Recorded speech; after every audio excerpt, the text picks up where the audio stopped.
Welcome, dear traveler through time, to a journey into humanity's most enduring enigmas. Tonight, as you settle into rest, we will explore the monuments, technologies, and achievements of ancient civilizations that continue to puzzle modern science, inspire wonder, and challenge our understanding of what our ancestors were capable of achieving. This is not a journey into conspiracy theories or pseudoscientific speculation. We will not entertain tales of ancient aliens, Atlantean super-civilizations, or mystical powers lost to time. Instead, we approach ancient mysteries with the same rigor that archaeologists, engineers, and historians apply, acknowledging genuine questions while respecting evidence and scientific method. But make no mistake, genuine mysteries remain. How did ancient Egyptians quarry, transport, and place massive stone blocks with such precision? How did Bronze Age peoples move multi-ton megaliths and arrange them in astronomically aligned patterns? What techniques allowed ancient cultures to achieve feats of construction that would challenge even modern engineers? These are not mysteries because ancient peoples were primitive and shouldn't have been capable, quite the opposite. They are mysteries because ancient peoples were remarkably sophisticated, and we have yet to fully understand the extent of their knowledge, the ingenuity of their methods, and the organizational capabilities they possessed.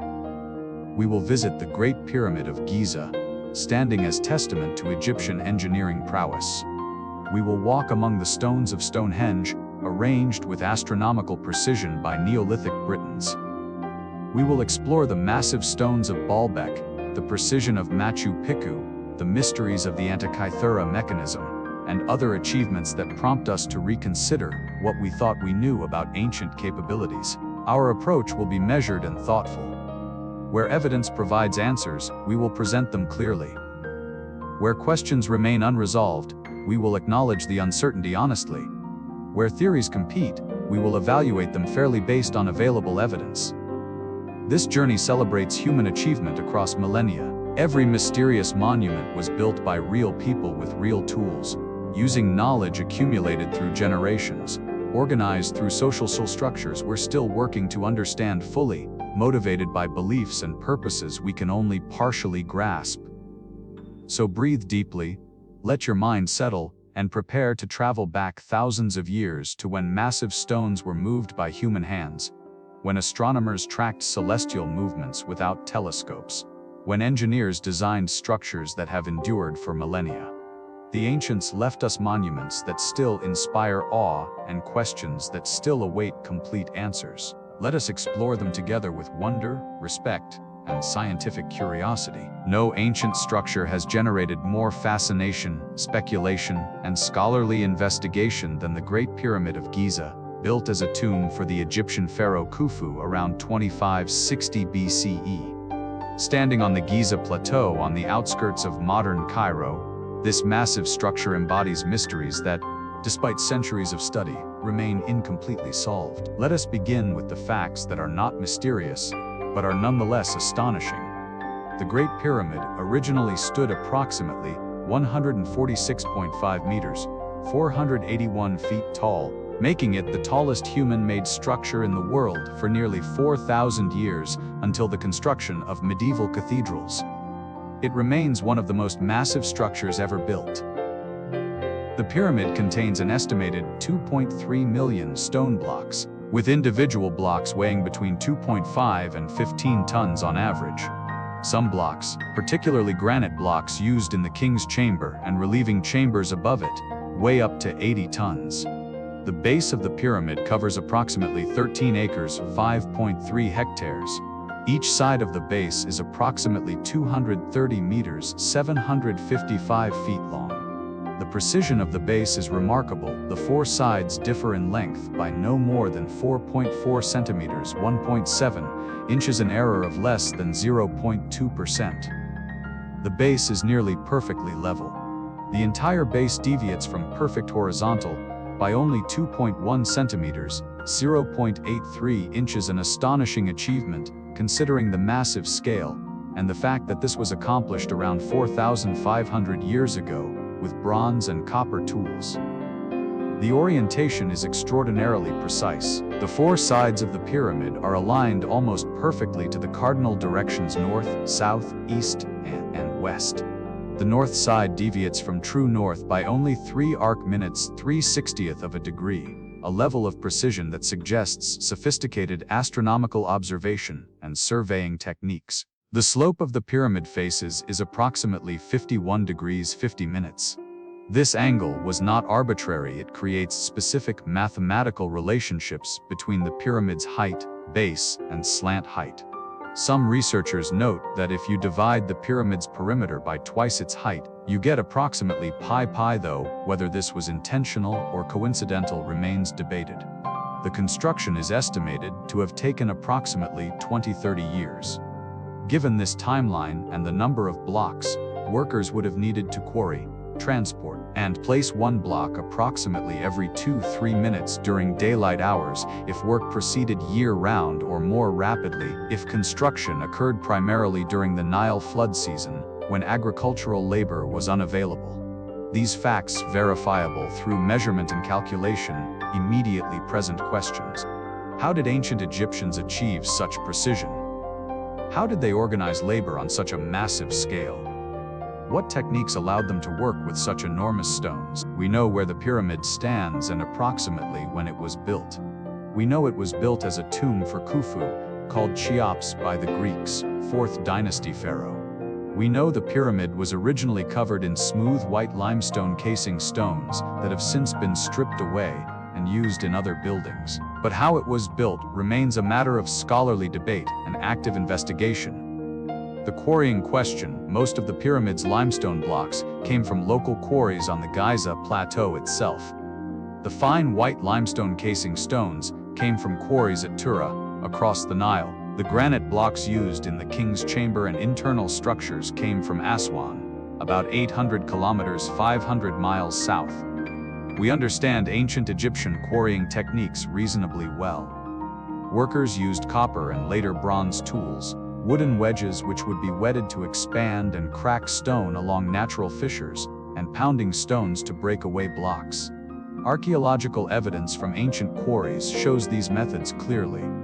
But extracting multi-ton blocks with such tools required sophisticated understanding of stone properties, tremendous labor, and considerable time. The precision cutting of some blocks, particularly the granite blocks in the king's chamber, which fit together so tightly that a knife blade cannot be inserted between them, suggests techniques beyond simple pounding and wedging. The transportation question: moving 2.5-ton blocks from local quarries to the pyramid site, while challenging, is comprehensible. Sledges, rollers, levers, and many workers could accomplish this. Archaeological evidence and experimental archaeology, modern attempts to recreate ancient techniques, have demonstrated that teams of workers can move such blocks using simple tools and methods. But moving 80-ton granite blocks from Aswan, 800 kilometers away, is another matter entirely. These blocks would have been transported by boat during the Nile flood season, when water levels were high enough to bring boats close to both the Aswan quarries and the Giza Plateau. But loading and unloading such massive stones, even onto substantial boats, presents significant engineering challenges. Some scholars have estimated that the largest granite blocks would have required boats capable of carrying 100-150 tons displacement, certainly possible with Nile River craft, but requiring sophisticated boat building and loading techniques. The lifting and placing question: this is where the most significant mystery lies. How did ancient Egyptians lift multi-ton blocks to heights of 146 meters and place them with millimeter precision? No contemporary Egyptian texts describe pyramid construction methods in detail. We have administrative documents recording labor assignments, food rations for workers, and accounting of materials, but no technical manuals explaining how to build a pyramid. Several theories have been proposed, each with strengths and weaknesses. The straight ramp theory: a long, straight ramp of mud, brick, and rubble was built alongside the pyramid, increasing in height as the pyramid rose. Blocks were dragged up this ramp. Strengths: simple, requires only materials known to have been available. Similar ramps are attested in ancient Egypt for other projects. Weaknesses for the Great Pyramid's height. A straight ramp at a workable slope, perhaps 1:10 ratio, would need to be over 1.4 kilometers long and would contain more material than the pyramid itself. No archaeological evidence of such a massive ramp remains, though it could have been dismantled after construction. The spiral ramp theory: a ramp spiraled around the pyramid's exterior, rising as the pyramid rose. Strengths: uses less material than a straight ramp, provides access to all sides of the pyramid. Weaknesses: the ramp would obscure the pyramid's corners, making it difficult to maintain the precise angles and alignment. Turning corners while dragging multi-ton blocks would be extremely difficult. The internal ramp theory, recently proposed by French architect Jean-Pierre Houdin. This theory suggests that after the initial courses, blocks were raised through a ramp system inside the pyramid itself. Strengths would explain the lack of external ramp remains, could allow precise alignment to be maintained throughout construction, and microgravimetry surveys have detected possible internal structures that might be ramps. Weaknesses: extremely complex to execute, would require extraordinary planning, and is difficult to prove without invasive investigation of the pyramid. The lever and counterweight theory: blocks were raised in stages using lever systems, possibly combined with counterweights. Strengths: could achieve vertical lifting without requiring massive ramps. Ancient Egyptians certainly understood lever principles. Weaknesses: would be slow and labor-intensive, and raising the heaviest blocks high up the pyramid would be extremely challenging even with levers. The likelihood is that no single method was used. Different techniques may have been employed at different stages of construction, for different types of blocks, and as the pyramid grew higher. The ancient Egyptians were practical problem solvers who would have used whatever methods worked, possibly combining approaches. What is certain is that the methods, whatever they were, worked. The pyramid stands as proof. The precision was achieved. The massive blocks were lifted and placed. Understanding exactly how is the challenge. The workforce question. Another persistent mystery involves the workforce. How many people built the pyramid, who were they, and how were they organized? Traditional estimates suggested 100,000 slaves laboring under brutal conditions, based on the account of the Greek historian Herodotus, who visited Egypt about 2,000 years after the pyramid's construction, and recorded local legends and claims. Modern scholarship has completely revised this picture. Archaeological evidence from workers' villages near the Giza pyramids shows that pyramid builders were not slaves, but paid workers, skilled craftsmen, seasonal laborers, and corvée workers fulfilling labor obligations to the state. The workers' cemetery discovered near Giza contains tombs of pyramid builders. The care taken in burial, the presence of medical treatment evident in bones, healed fractures, suggesting workers received medical care, and inscriptions indicating pride in their work, all suggest these were valued workers, not disposable slaves. Estimates of workforce size have been revised downward. Modern calculations suggest that a core workforce of perhaps 20,000–30,000 workers, supplemented by seasonal labor during flood season when farming was impossible and labor was available, could have built the pyramid in 20–30 years. The organization required was immense. Workers needed food, water, housing, tools, medical care, and coordination. The administrative documents that survive show sophisticated bureaucratic management tracking workers by crew, recording rations, accounting for materials, and organizing the complex logistics of such a massive project. Graffiti found inside the pyramid in areas never meant to be seen includes the names of work gangs, friends of Khufu, and similar names, suggesting team identity and perhaps friendly competition between crews. This is consistent with motivated, organized workers rather than brutalized slaves. While the Great Pyramid's purpose as a royal tomb is well established, it was built to house Khufu's body and the grave goods he would need in the afterlife. Some researchers have proposed alternative or additional purposes.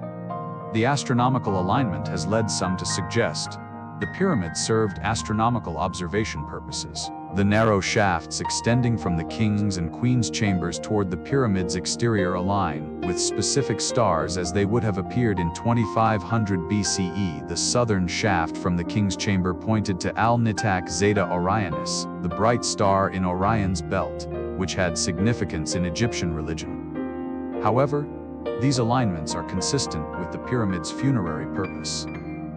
Egyptian religion held that the pharaoh's soul would ascend to the stars, and the shafts may have been intended to facilitate this journey. They need not indicate an additional astronomical function. The mathematical properties of the pyramid-pi relationship, the golden ratio phi, that some claim is encoded in its dimensions, have led to speculation about encoded mathematical or scientific knowledge. Most Egyptologists are skeptical of these claims, noting that the mathematical relationships may be coincidental results of the specific slope angle chosen for structural stability and aesthetic reasons, rather than intentional encoding of mathematical constants. Ancient Egyptians used practical geometry and may have arrived at these proportions empirically without necessarily understanding the mathematical abstractions we recognize. What is clear is that the pyramid had immense symbolic importance. It represented the pharaoh's divine power, the state's organizational capability, and Egypt's cosmological beliefs. It was a physical manifestation of order imposed on chaos, a permanent monument ensuring the pharaoh's eternal existence, and a demonstration of Egypt's prosperity and might. Even accepting that ancient Egyptians built the pyramid using techniques we can partially reconstruct, certain details remain puzzling. The precision of the king's chamber. The chamber is built from massive granite blocks, fitted with extraordinary precision. The ceiling consists of 9 massive granite slabs, weighing approximately 50 tons each. Above the king's chamber are 5 relieving chamber spaces that distribute the weight of the pyramid above, preventing collapse of the burial chamber below. This sophisticated structural engineering demonstrates understanding of stress distribution and load management. The Grand Gallery, this ascending passage, approximately 8.6 meters, 28 feet high, features corbelled walls, layers of stone projecting inward, creating a distinctive profile. Its purpose and the method of construction remain subjects of discussion.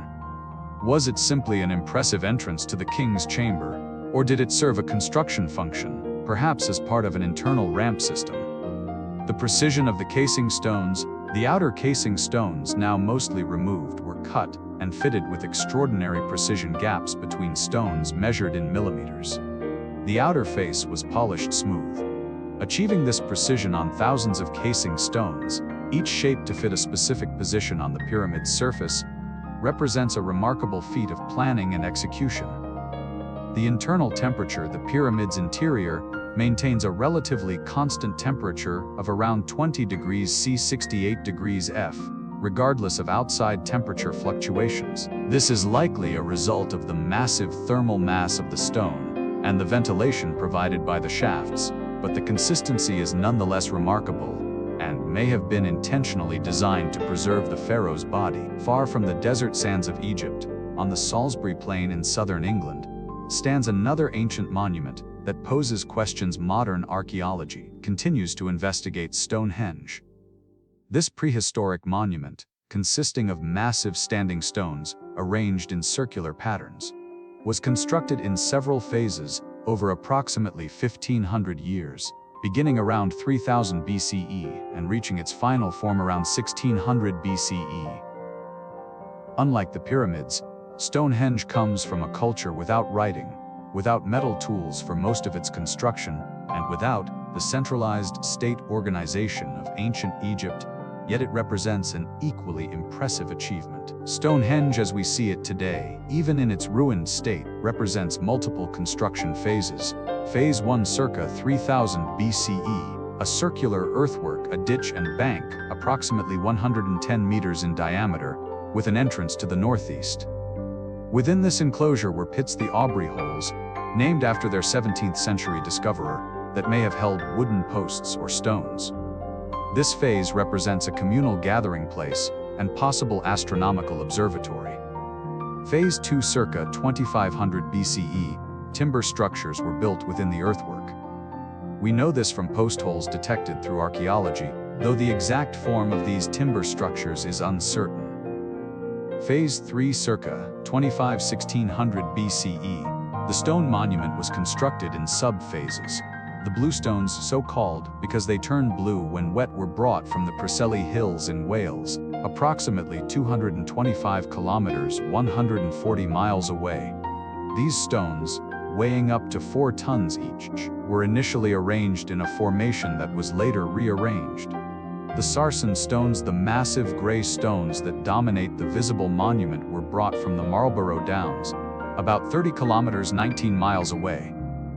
The largest sarsens weigh approximately 25 tons. 30 sarsens were erected in a circle, with horizontal lintel stones connecting them to form a continuous ring. Within this circle, 5 trilithons, pairs of uprights with a lintel across the top, were arranged in a horseshoe pattern, with the largest trilithon at the southwest, its uprights standing about 7 meters 23 feet tall. The final arrangement creates a structure aligned with solar and lunar movements, particularly the summer solstice sunrise, when the sun rises directly over the heel stone, when viewed from the center of the monument, and the winter solstice sunset. The most obvious question about Stonehenge is, how did Neolithic people transport stones weighing up to 25 tons over distances of 30 kilometers or more? Without wheeled vehicles, the wheel had not yet reached Britain. Without metal tools, and without draft animals, horses had not yet been introduced to Britain. For the sarsen stones from the Marlborough Downs, 30 kilometers away, the most plausible method involves sledges. Wooden sledges could support the massive stones. Experimental archaeology in the 1990s demonstrated that a 25-ton stone could be moved on a wooden sledge over grass if the path was prepared and lubricated. Rollers, wooden rollers placed under the sledge, could reduce friction, though they would need constant repositioning, picking up rollers from the back and placing them at the front as the stone advanced.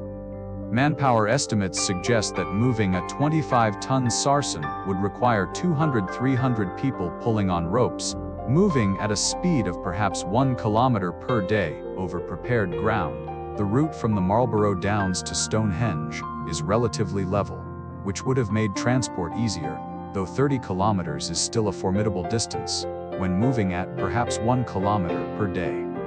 The entire transport operation for all 75 or so sarsen stones might have taken several years of sustained effort. For the bluestones from Wales, 225 kilometers away, the mystery is deeper. These smaller stones up to 4 tons are more manageable than the massive sarsens, but the distance is enormous, and the most direct route crosses rugged terrain, including hills and rivers. 2 main theories compete. Theory 1: human transport. The builders transported the bluestones over land and over water.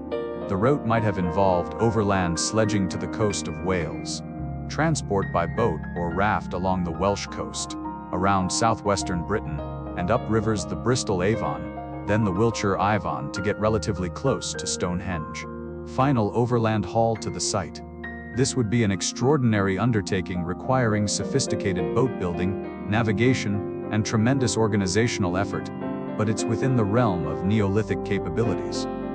Theory 2: glacial transport. Some geologists have proposed that bluestones were transported naturally by glaciers during the last ice age, depositing them much closer to Stonehenge, where Neolithic people collected them.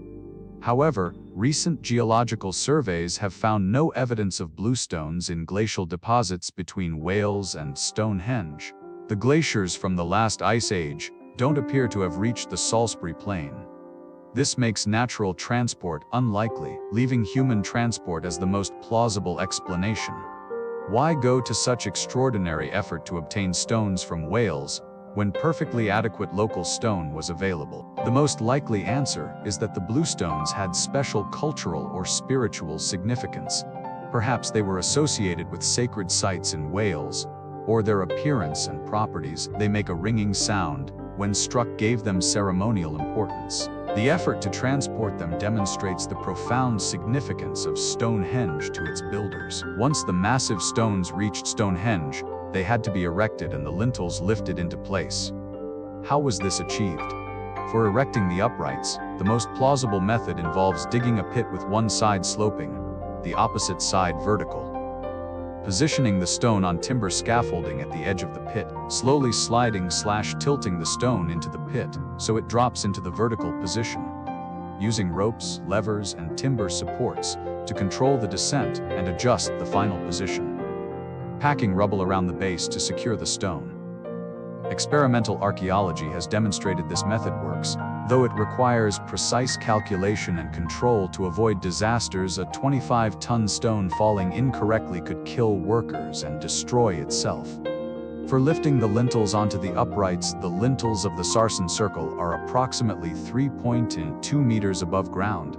Several methods are possible. The timber platform method. Building a timber platform alongside the uprights, raising it progressively, perhaps with earth ramps or with scaffolding, and sliding the lintel stone onto the uprights from this platform. Once in position, the platform would be dismantled. The lever method, using levers and timber cribbing to raise the lintel, incrementally lift one end slightly, insert timber, lift the other end, insert more timber, and so on until the lintel reaches the necessary height, then slide it onto the uprights. Both methods are plausible and consistent with Neolithic technology. The precision required: the lintels are curved to follow the circle's circumference and are secured to the uprights with mortise and tenon joints. A woodworking technique applied to stone demonstrates sophisticated planning and execution. Stonehenge's alignment with astronomical events is not in doubt. The summer solstice sunrise alignment is obvious and has been observed for centuries. But the extent and significance of the astronomical alignments remain areas of active investigation. Confirmed alignments include summer solstice sunrise on the longest day of the year. The sun rises directly over the heel stone when viewed from the center of the monument, with the first rays of dawn shining through the monument's northeast entrance. Winter solstice sunset on the shortest day of the year. The sun sets aligned with the monument's southwest axis, between the largest trilithon. Lunar alignments. The monument also aligns with significant lunar positions, particularly the northernmost and southernmost moonrise positions during the 18.6-year lunar cycle. The moon's orbit precesses over this period, causing its rising and setting positions to shift. The debate centers on whether Stonehenge was primarily an astronomical observatory designed to track and predict celestial events, or whether astronomical alignments were incorporated into a monument serving primarily religious or ceremonial purposes. Most archaeologists favor the latter interpretation. Stonehenge was fundamentally a religious and ceremonial center, but celestial alignments were incorporated because astronomical events had profound religious significance to Neolithic people. The solstices marked crucial points in the agricultural year and may have been seen as moments of cosmic significance requiring ritual observance. Evidence of use supports this interpretation. Archaeological excavations have found remains of feasting, animal bones, pottery, and artifacts suggesting large gatherings at Stonehenge, particularly around the winter solstice. The monument appears to have been a pilgrimage destination, with people traveling from across Britain to participate in ceremonies, particularly during midwinter. The discovery of Durrington Walls, a massive Neolithic settlement about 3 kilometers from Stonehenge, has illuminated Stonehenge's use. Durrington Walls contains evidence of large-scale feasting, particularly of pork from pigs brought from across Britain. Isotope analysis of pig teeth shows the animals came from various regions, indicating people traveled long distances, bringing animals for ritual slaughter and feasting. The timeline of occupation at Durrington Walls coincides with the winter solstice, suggesting that midwinter gatherings at Stonehenge were major events bringing together communities from across the island. What was Stonehenge for? This question has generated centuries of speculation, ranging from Druid temples, a theory now discredited, as Stonehenge predates the Druids by millennia, to astronomical calculators to healing centers. Current archaeological understanding suggests multiple, overlapping purposes. A ceremonial and religious center, Stonehenge was a sacred space set apart from everyday life, where rituals and ceremonies were performed. The effort invested in construction reflects its profound importance. A monument to the dead, evidence of cremation burials at Stonehenge, remains of at least 150-200 individuals have been found, suggests it served as a burial ground, possibly for elites or individuals of special status. The connection between death ancestors, and the eternal cycles of sun and moon may have been central to its meaning. A gathering place, the scale of construction required cooperation among many communities. The monument itself may have served as a meeting place where scattered Neolithic communities gathered periodically, reinforcing social bonds, conducting trade, arranging marriages, and affirming shared cultural identity. A cosmic symbol, the alignment with celestial movements may reflect a worldview in which earth and sky, living and dead, present and eternal, were interconnected. Stonehenge stood at the intersection of these realms, a place where the cosmos could be accessed and understood. A statement of power, the ability to organize the labor, to build Stonehenge demonstrated social power and authority. Whoever initiated and oversaw construction possessed tremendous influence over many communities. The knowledge required to create Stonehenge's astronomical alignments should not be underestimated. Neolithic astronomers had to observe celestial movements over years, recognize patterns, predict future positions, and translate this knowledge into precise ground measurements. This required sophisticated understanding of geometry, astronomy, and mathematics achieved without writing, without instruments beyond simple measuring tools, and passed down through oral tradition and practical demonstration. In 1900, Greek sponge divers exploring a shipwreck off the island of Antikythera found something that would puzzle researchers for over a century, a corroded lump of bronze that, upon investigation, proved to contain an astonishingly sophisticated mechanical device. The Antikythera mechanism, as it came to be known, dates to approximately 150 BCE and represents a level of technological sophistication not seen again until medieval astronomical clocks more than 1,000 years later. This device challenges our assumptions about ancient technological capabilities and demonstrates that ancient Greeks achieved mechanical complexity far beyond what was previously believed possible. The Antikythera mechanism is an ancient Greek analog computer used to predict astronomical positions and eclipses decades in advance. It calculated the positions of the sun, moon, and planets, tracked the lunar phases, predicted eclipses, and even modeled the irregular orbit of the moon. The device consisted of at least 30 bronze gears housed in a wooden box, approximately the size of a shoebox. The front face displayed multiple dials showing the Egyptian calendar, the zodiac, the positions of celestial bodies. The back face contained dials showing the Metonic calendar, a 19-year cycle aligning solar and lunar years. The Saros cycle, an 18-year cycle for predicting eclipses. The Exeligmos cycle, a 54-year eclipse prediction cycle. The user would turn a crank on the side, and the gears would rotate, moving pointers on the dials to show celestial positions for any selected date, past or future. When first discovered in 1900, the mechanism was not recognized as significant. It was a corroded lump among many artifacts from the shipwreck. Only gradually, as researchers cleaned and examined it, did its nature become apparent. Early investigations in the 1950s-1960s used X-ray imaging to reveal the internal gears. Researchers counted at least 27 gears and began to understand that this was a calculating machine of some sort. Modern investigation has employed advanced imaging techniques, high-resolution X-ray CT scanning, computed tomography, revealing internal structures in 3 dimensions, surface imaging showing faded inscriptions, digital reconstruction allowing researchers to virtually disassemble and study the mechanism. These investigations have revealed that the mechanism was far more complex than initially thought. It likely contained at least 30-40 gears. Some parts are missing or too corroded to analyze, included differential gearing, an advanced technique not seen again until the 16th century, and bore thousands of characters of Greek text, serving as an instruction manual. Several aspects of the Antikythera mechanism demonstrate technological sophistication unexpected in ancient devices. Differential gearing. The mechanism includes a differential gear system, where the rotation of one gear depends on the rotation of 2 others.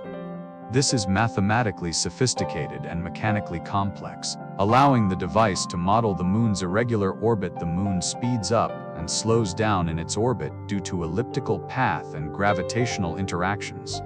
Precise manufacturing. The gears are cut with remarkable precision, The teeth are equilateral triangles, evenly spaced. The gear ratios precisely match the astronomical periods they model: the moon's phase cycle, the Metonic calendar, the Saros eclipse cycle. This precision suggests sophisticated machine tools and skilled craftsmen. Miniaturization: the entire mechanism fits in a small box. Achieving this required gears thin enough and small enough to pack many into limited space while still functioning smoothly. This is precision engineering on a small scale. Integration of multiple cycles: the mechanism simultaneously tracked multiple astronomical cycles with different periods, integrating them through a single mechanical system. This requires understanding how different cycles relate mathematically and translating that understanding into gear ratios. The Antikythera mechanism embodies sophisticated mathematical and astronomical knowledge. The Metonic cycle, 19 years equals 235 lunar months. This cycle, recognized by Greek astronomer Meton in the 5th century BCE, allows lunar and solar calendars to be reconciled. The mechanism models this through gear ratios. The Saros cycle, approximately 18 years, 11 days, 8 hours. This eclipse prediction cycle was known to Babylonian astronomers and adopted by Greeks. The mechanism uses this cycle to predict solar and lunar eclipses. The irregular lunar orbit: Greek astronomers, particularly Hipparchus, 2nd century BCE, discovered that the moon's orbit is not perfectly circular and varies in speed. The mechanism models this irregularity through differential gearing, a mechanical solution to an astronomical problem. Epicycles: the mechanism appears to have modeled planetary motions using epicycles, circles moving on circles, a system developed by Greek astronomers to explain the observed retrograde motion of planets. This required understanding of geometric models of the cosmos and the ability to translate them into mechanical form. The creator of the Antikythera mechanism is unknown.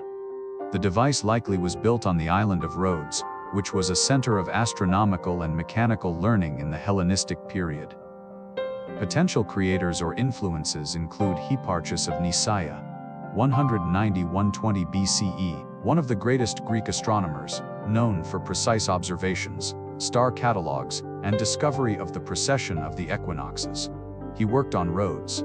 The mechanism's astronomical data aligns with Hipparchus's work. Archimedes of Syracuse, 287–212 BCE, famous mathematician and engineer, known to have built mechanical devices including planetaria, mechanical models of the heavens. Roman sources mention Archimedes building a device that modeled celestial movements. Could this have been a predecessor to the Antikythera mechanism? The school of Posidonius, 135–51 BCE. Posidonius was a philosopher and polymath who worked on Rhodes and was known for interest in astronomy and mechanism. His school might have produced such devices. The purpose was likely educational and demonstrative, rather than purely practical. While the mechanism could predict astronomical events useful for calendars and astrology, simpler methods existed for practical calendar keeping.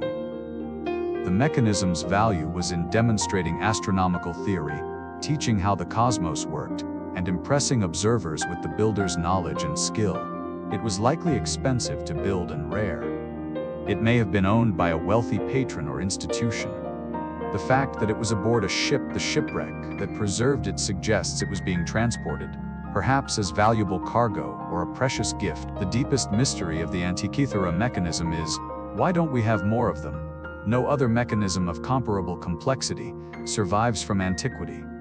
References in ancient texts mention mechanical devices and planetaria, but no other physical examples exist. The next mechanical devices of comparable complexity appear in medieval Islamic and European astronomical clocks more than a millennium later.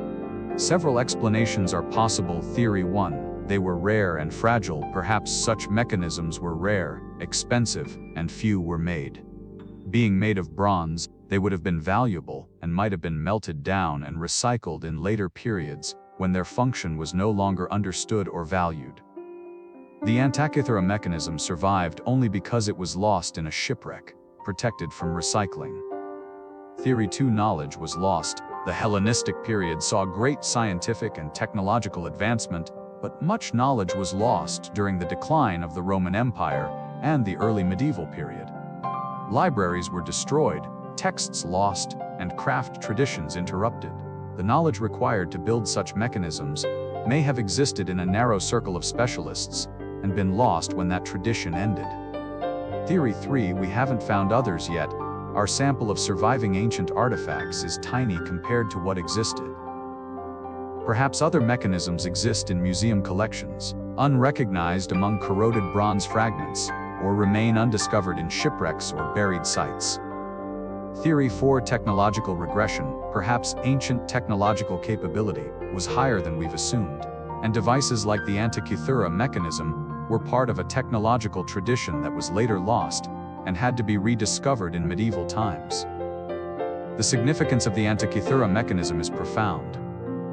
It proves that ancient Greeks possessed mechanical capabilities far beyond what was previously believed. It demonstrates integration of astronomical knowledge with mechanical engineering at a level not achieved again for over 1,000 years. And it challenges us to reconsider what ancient societies were capable of creating. Beyond famous monuments like the pyramids and Stonehenge, ancient sites around the world display stonework of astonishing precision, achieved with tools and methods that remain subjects of investigation and debate. High in the Peruvian Andes, the Inca citadel of Machu Picchu, built in the mid-15th century CE, features masonry that astounds modern observers. The stones in some walls are fitted with such precision that a knife blade cannot be inserted between them. There is no mortar. The stones are held together by their own weight and the precision of their fit.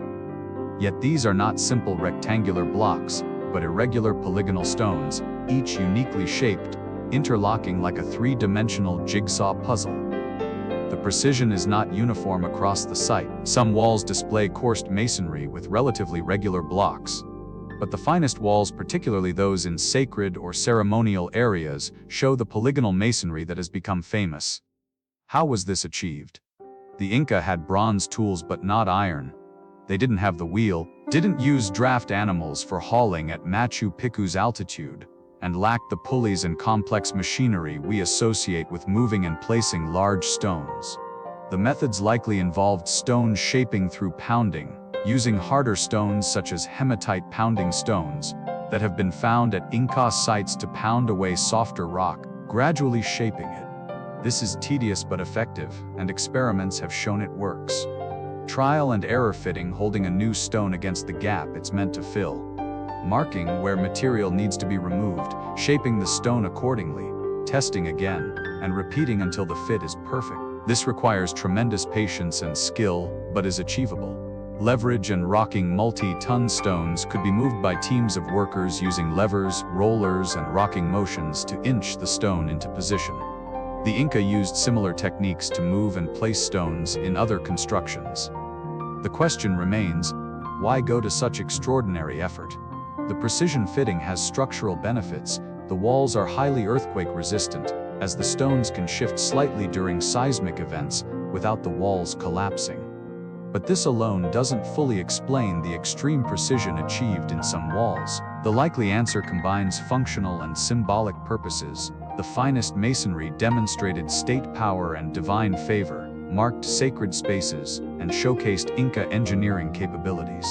It was art and engineering integrated, serving practical, political, and religious purposes simultaneously. In modern Lebanon stand the ruins of the Roman Temple of Jupiter at Baalbek, built on a platform incorporating stones of almost incomprehensible size. The Temple of Jupiter's platform includes 3 massive stones called the trilithon, each weighing approximately 800 tons and measuring about 19.6 meters long, 4.3 meters high, and 3.6 meters deep. These stones were quarried about 900 meters from the temple and lifted into place in a foundation wall, positioned about 6 meters above the ground. A 4th stone, even larger, approximately 1,000 tons, remains in the quarry, partially cut from the bedrock, but never moved. This stone of the pregnant woman Hajar el-Hibla demonstrates the quarrying technique, but raises questions about how the ancient builders planned to move such a massive object. The mystery is straightforward. How did ancient builders, whether Phoenicians who first built on this site, or Romans who created the temple complex move and place 800-ton stones with ancient technology. Modern heavy lifting equipment would find this challenging. An 800-ton stone exceeds the capacity of most modern cranes. Moving such a stone would require specialized equipment and careful engineering, yet the ancient builders succeeded. The stones are in place, fitted precisely though not as tightly as Inca masonry, and have remained for nearly 2,000 years. Theories include massive workforce with rollers and sledges, perhaps thousands of workers using wooden rollers, sledges, and enormous effort, slowly moved the stones. But the energy required and the organization needed are almost beyond comprehension. Lost Roman engineering techniques. Romans were master engineers, and their capabilities may have exceeded what we've reconstructed from surviving evidence. They may have had techniques for handling enormous weights that weren't recorded in surviving texts. Water and freezing. One speculative theory suggests using water-filled channels that would freeze, expanding and lifting the stones. However, this seems impractical for stones of this size and requires climate conditions that may not have existed at Baalbek. What is certain is that the stones were moved and placed by human effort using ancient technology. Understanding exactly how is the challenge. Here we pause in our exploration of ancient mysteries. We have examined the Great Pyramid's construction enigmas, walked among Stonehenge's astronomically aligned megaliths, marveled at the Antikythera mechanism's sophisticated gears, and contemplated the precision masonry of Machu Picchu and Baalbek. These mysteries are not mysterious because ancient peoples were primitive, quite the opposite. They are mysterious because ancient peoples achieved feats that demonstrate extraordinary knowledge, organizational capability, and technical skill using methods we haven't fully reconstructed. As you drift towards sleep, imagine ancient engineers solving problems we still struggle to understand. Picture Egyptian surveyors aligning the Great Pyramid to cardinal directions with astonishing precision. See Neolithic communities dragging bluestones from Wales to Stonehenge across hundreds of kilometers. Watch Greek craftsmen cutting bronze gears for the Antikythera mechanism. Witness Inca stonemasons patiently shaping stones to fit together perfectly. These were real people applying intelligence, patience, and skill to create monuments that have outlasted empires and continue to inspire wonder millennia later. Their achievements remind us that human capability has always been greater than we sometimes imagine, and that the ancient world was sophisticated in ways we're still working to fully appreciate.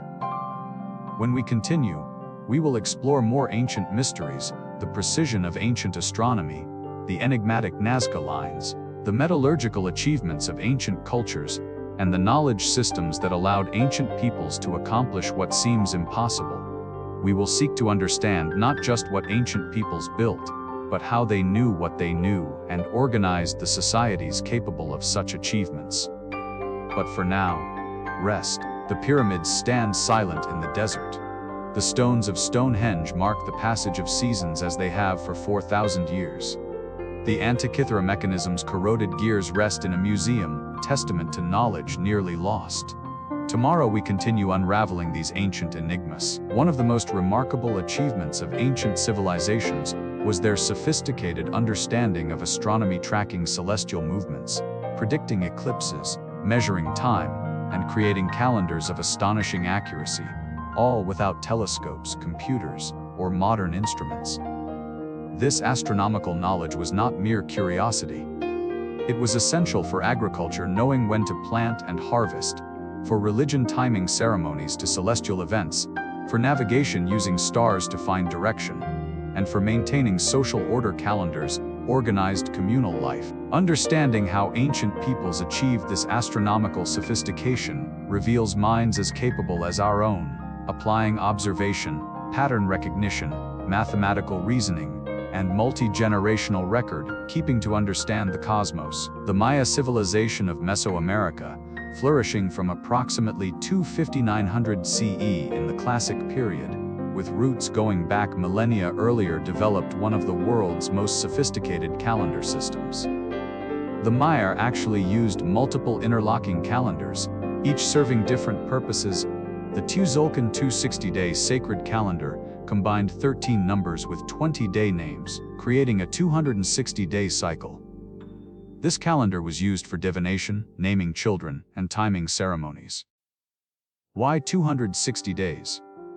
Theories include approximately the length of human gestation, correlation with agricultural cycles in the Maya region. Mathematical properties: 260 equals 13 times 20, both numbers having ritual significance.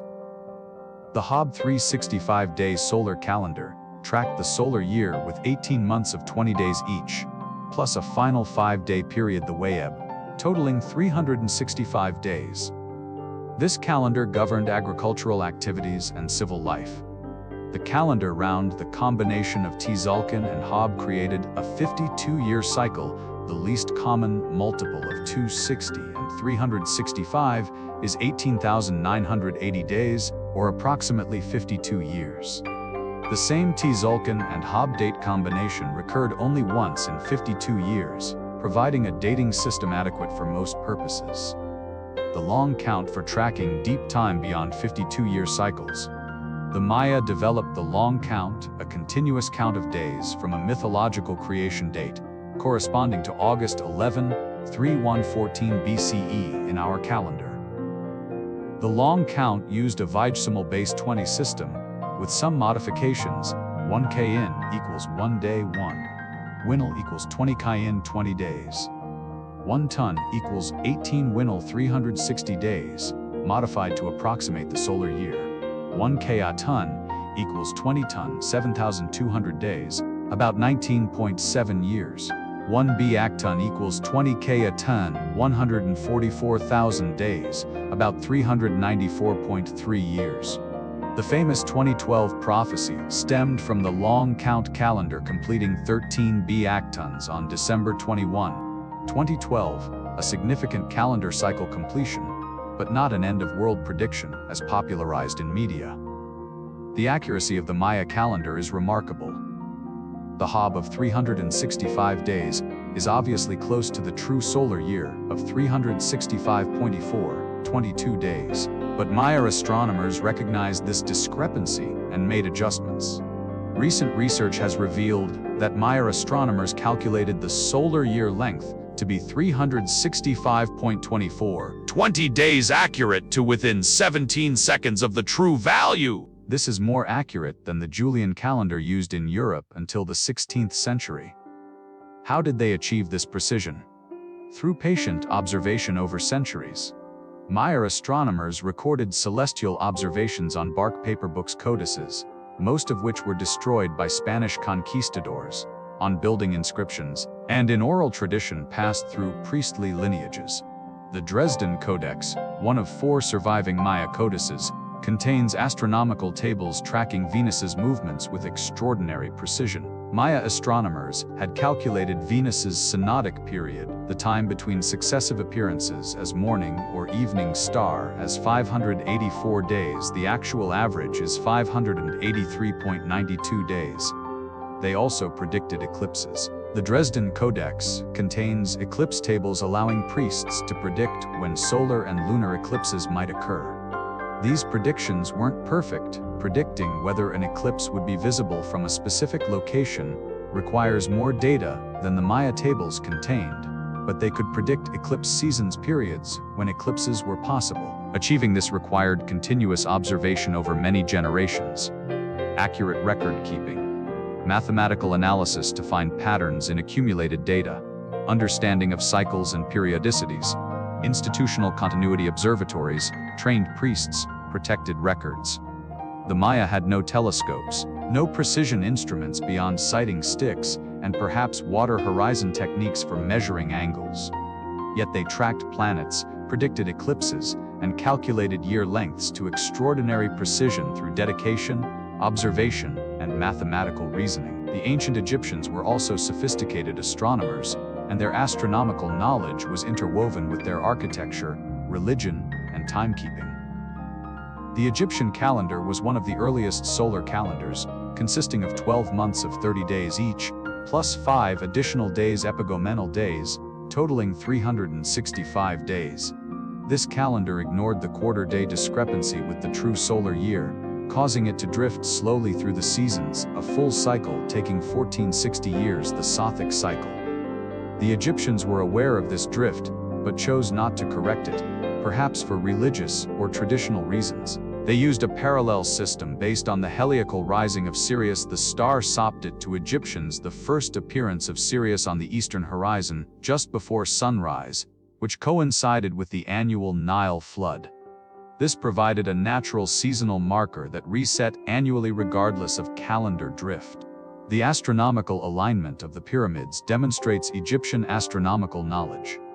As we discussed earlier, the Great Pyramid is aligned to cardinal directions with extraordinary precision, less than 4 arc-minutes deviation from true north.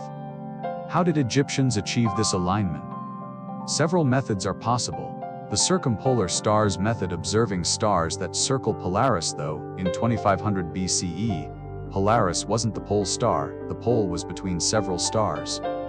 By tracking stars as they circle the pole, finding the midpoint, one can determine true north. The Indian circle method, described by Egyptologist Kate Spence, this technique involves observing 2 stars Kochab and Missar as they align vertically at night. When perfectly aligned, the direction perpendicular to their alignment is true north.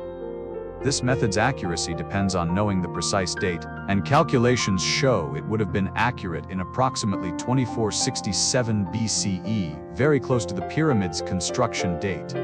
The shadow method, tracking the sun's shadow from a vertical gnomon throughout a day, marking the shadow positions, and finding the line of symmetry, gives the north-south line. This is simpler but perhaps less precise than stellar methods.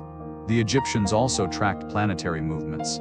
Their knowledge of the planets Mercury, Venus, Mars, Jupiter, Saturn, the 5 visible to naked eye, appears in various texts and religious contexts, though Egyptian planetary astronomy was less developed than Babylonian or Maya systems. The astronomical achievements of ancient Mesopotamia, particularly Babylonian civilization, circa 1800 BCE, 500 BCE and later, provided the foundation for much of Western astronomical tradition. Babylonian astronomers made systematic observations of celestial phenomena for nearly 2,000 years, recording them on clay tablets that have survived in archaeological contexts.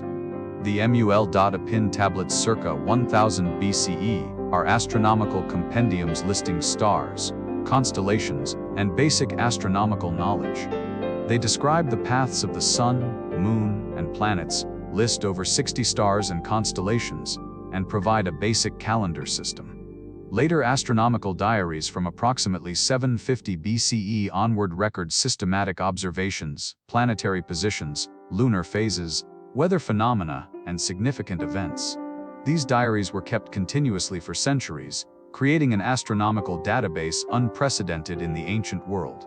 From this data, Babylonian astronomers discovered important cycles: the Saros cycle, approximately 18 years, 11 days, 8 hours. After this period, eclipses repeat in similar patterns. This cycle allowed Babylonians to predict eclipses with reasonable accuracy. Greek astronomers later adopted this cycle, and it appears in the Antikythera mechanism. Planetary periods. Babylonians calculated the synodic periods of planets' time between successive oppositions or conjunctions with the sun with remarkable accuracy. For example, they calculated Jupiter's synodic period as 398.88 days. The modern value is 398.88 days. The zodiac, the division of the ecliptic, the sun's apparent path through the sky, into 12 signs of 30 degrees each, was a Babylonian innovation, later adopted by Greeks and transmitted to Western astrology and astronomy. Babylonian mathematical astronomy developed sophisticated techniques for predicting planetary positions using arithmetic sequences and geometric models. These techniques, preserved on cuneiform tablets, show mathematical sophistication that influenced later Greek astronomy. The transmission of Babylonian astronomical knowledge to the Greek world, where it merged with Greek geometric models and philosophical traditions, created the Hellenistic astronomy that dominated Western thought until the Copernican Revolution. Beyond Stonehenge, numerous megalithic sites across Europe show astronomical alignments, suggesting they served as observatories or ceremonial centers tied to celestial events. Newgrange in Ireland, built circa 3,200 BCE, older than Stonehenge or the Great Pyramid, is a massive passage tomb with a remarkable feature. Once a year, at winter solstice sunrise, sunlight penetrates the passage, a 19-meter tunnel, and illuminates the inner chamber. This alignment is not coincidental. The passage is precisely oriented, and a special roof box above the entrance allows the low winter sun to shine through while blocking light at other times of year. For about 17 minutes at sunrise on the days around winter solstice, the chamber is illuminated, a powerful symbolic moment for Neolithic people, marking the year's darkest day and the sun's symbolic rebirth. Achieving this alignment required multi-year observation to determine the exact solar position at winter solstice, precise surveying to align the passage accurately, engineering to create the roof box with correct geometry, construction planned and executed with ceremony in mind. Clonaish in Scotland, standing stones erected circa 2600 BCE, forms a complex pattern with possible lunar alignments. The stones may mark the southernmost moonrise during the 18.6-year lunar standstill cycle, when the moon's path is at its extreme position. Kakino in North Macedonia, dated to approximately 1900 BCE, is a megalithic observatory featuring stone markers that align with sunrise and sunset positions at summer and winter solstices, and possibly autumn and spring equinoxes. These and dozens of other sites across Europe, the Mediterranean, and beyond demonstrate that Neolithic and Bronze Age peoples possessed sophisticated astronomical knowledge and considered celestial events important enough to encode in monumental architecture. How did ancient peoples acquire their astronomical knowledge? This question is central to understanding ancient achievements. The answer is patient observation over many generations. Combined with naked eye observation, human eyes are capable instruments. On a clear night far from light pollution, thousands of stars are visible. The moon's phases are obvious. Planets, the wandering stars, can be tracked as they move against the background of fixed stars. Pattern recognition: ancient observers noticed that celestial movements weren't random, but followed patterns. The moon waxes and wanes in a regular cycle. The sun's path shifts north and south over the year.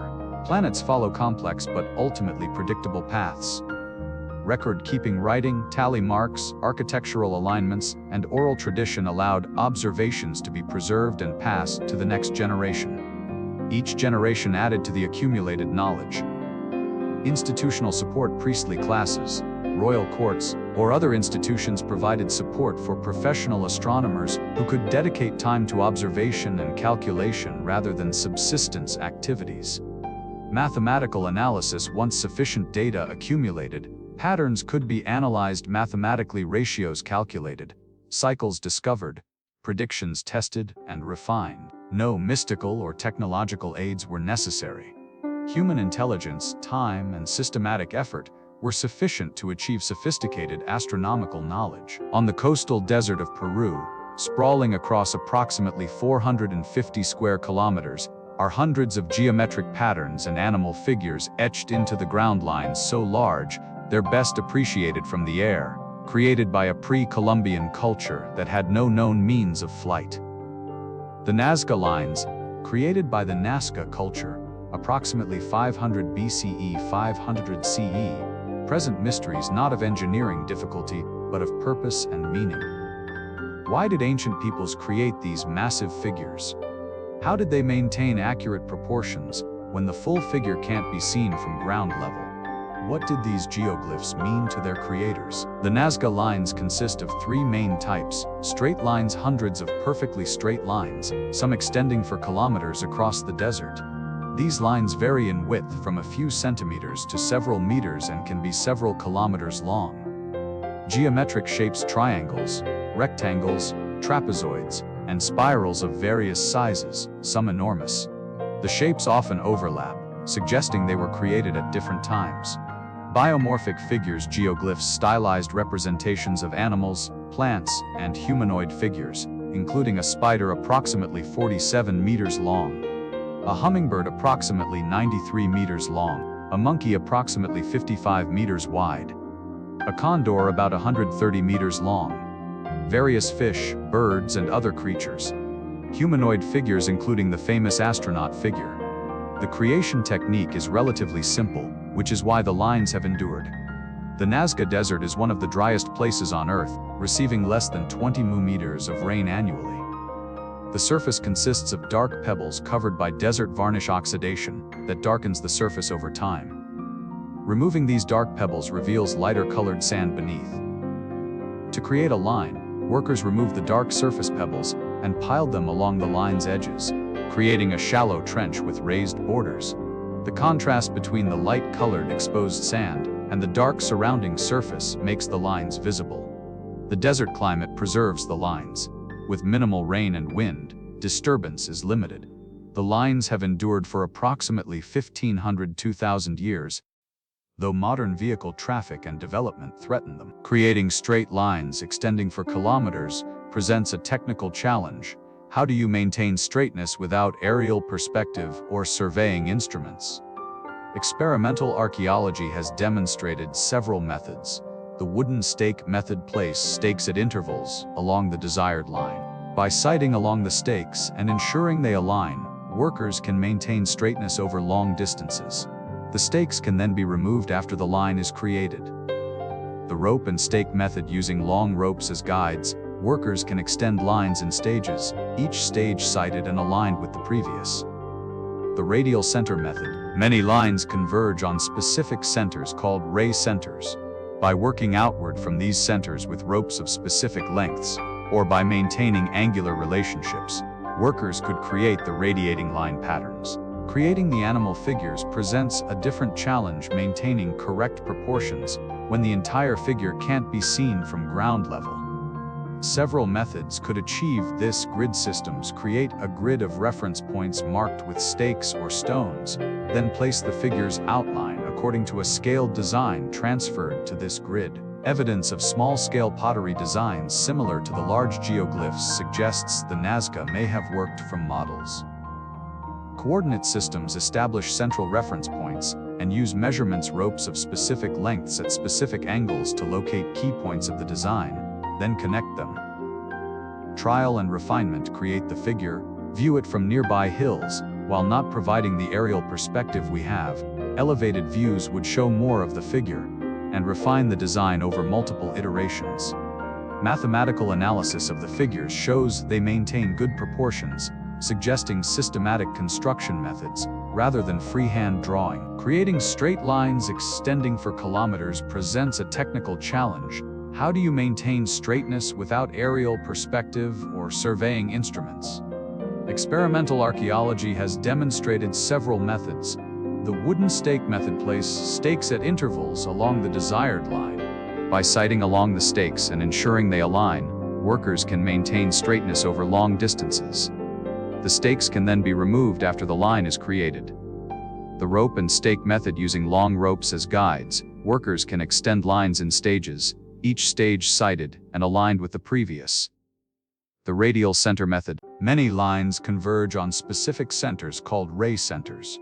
By working outward from these centers with ropes of specific lengths, or by maintaining angular relationships, workers could create the radiating line patterns.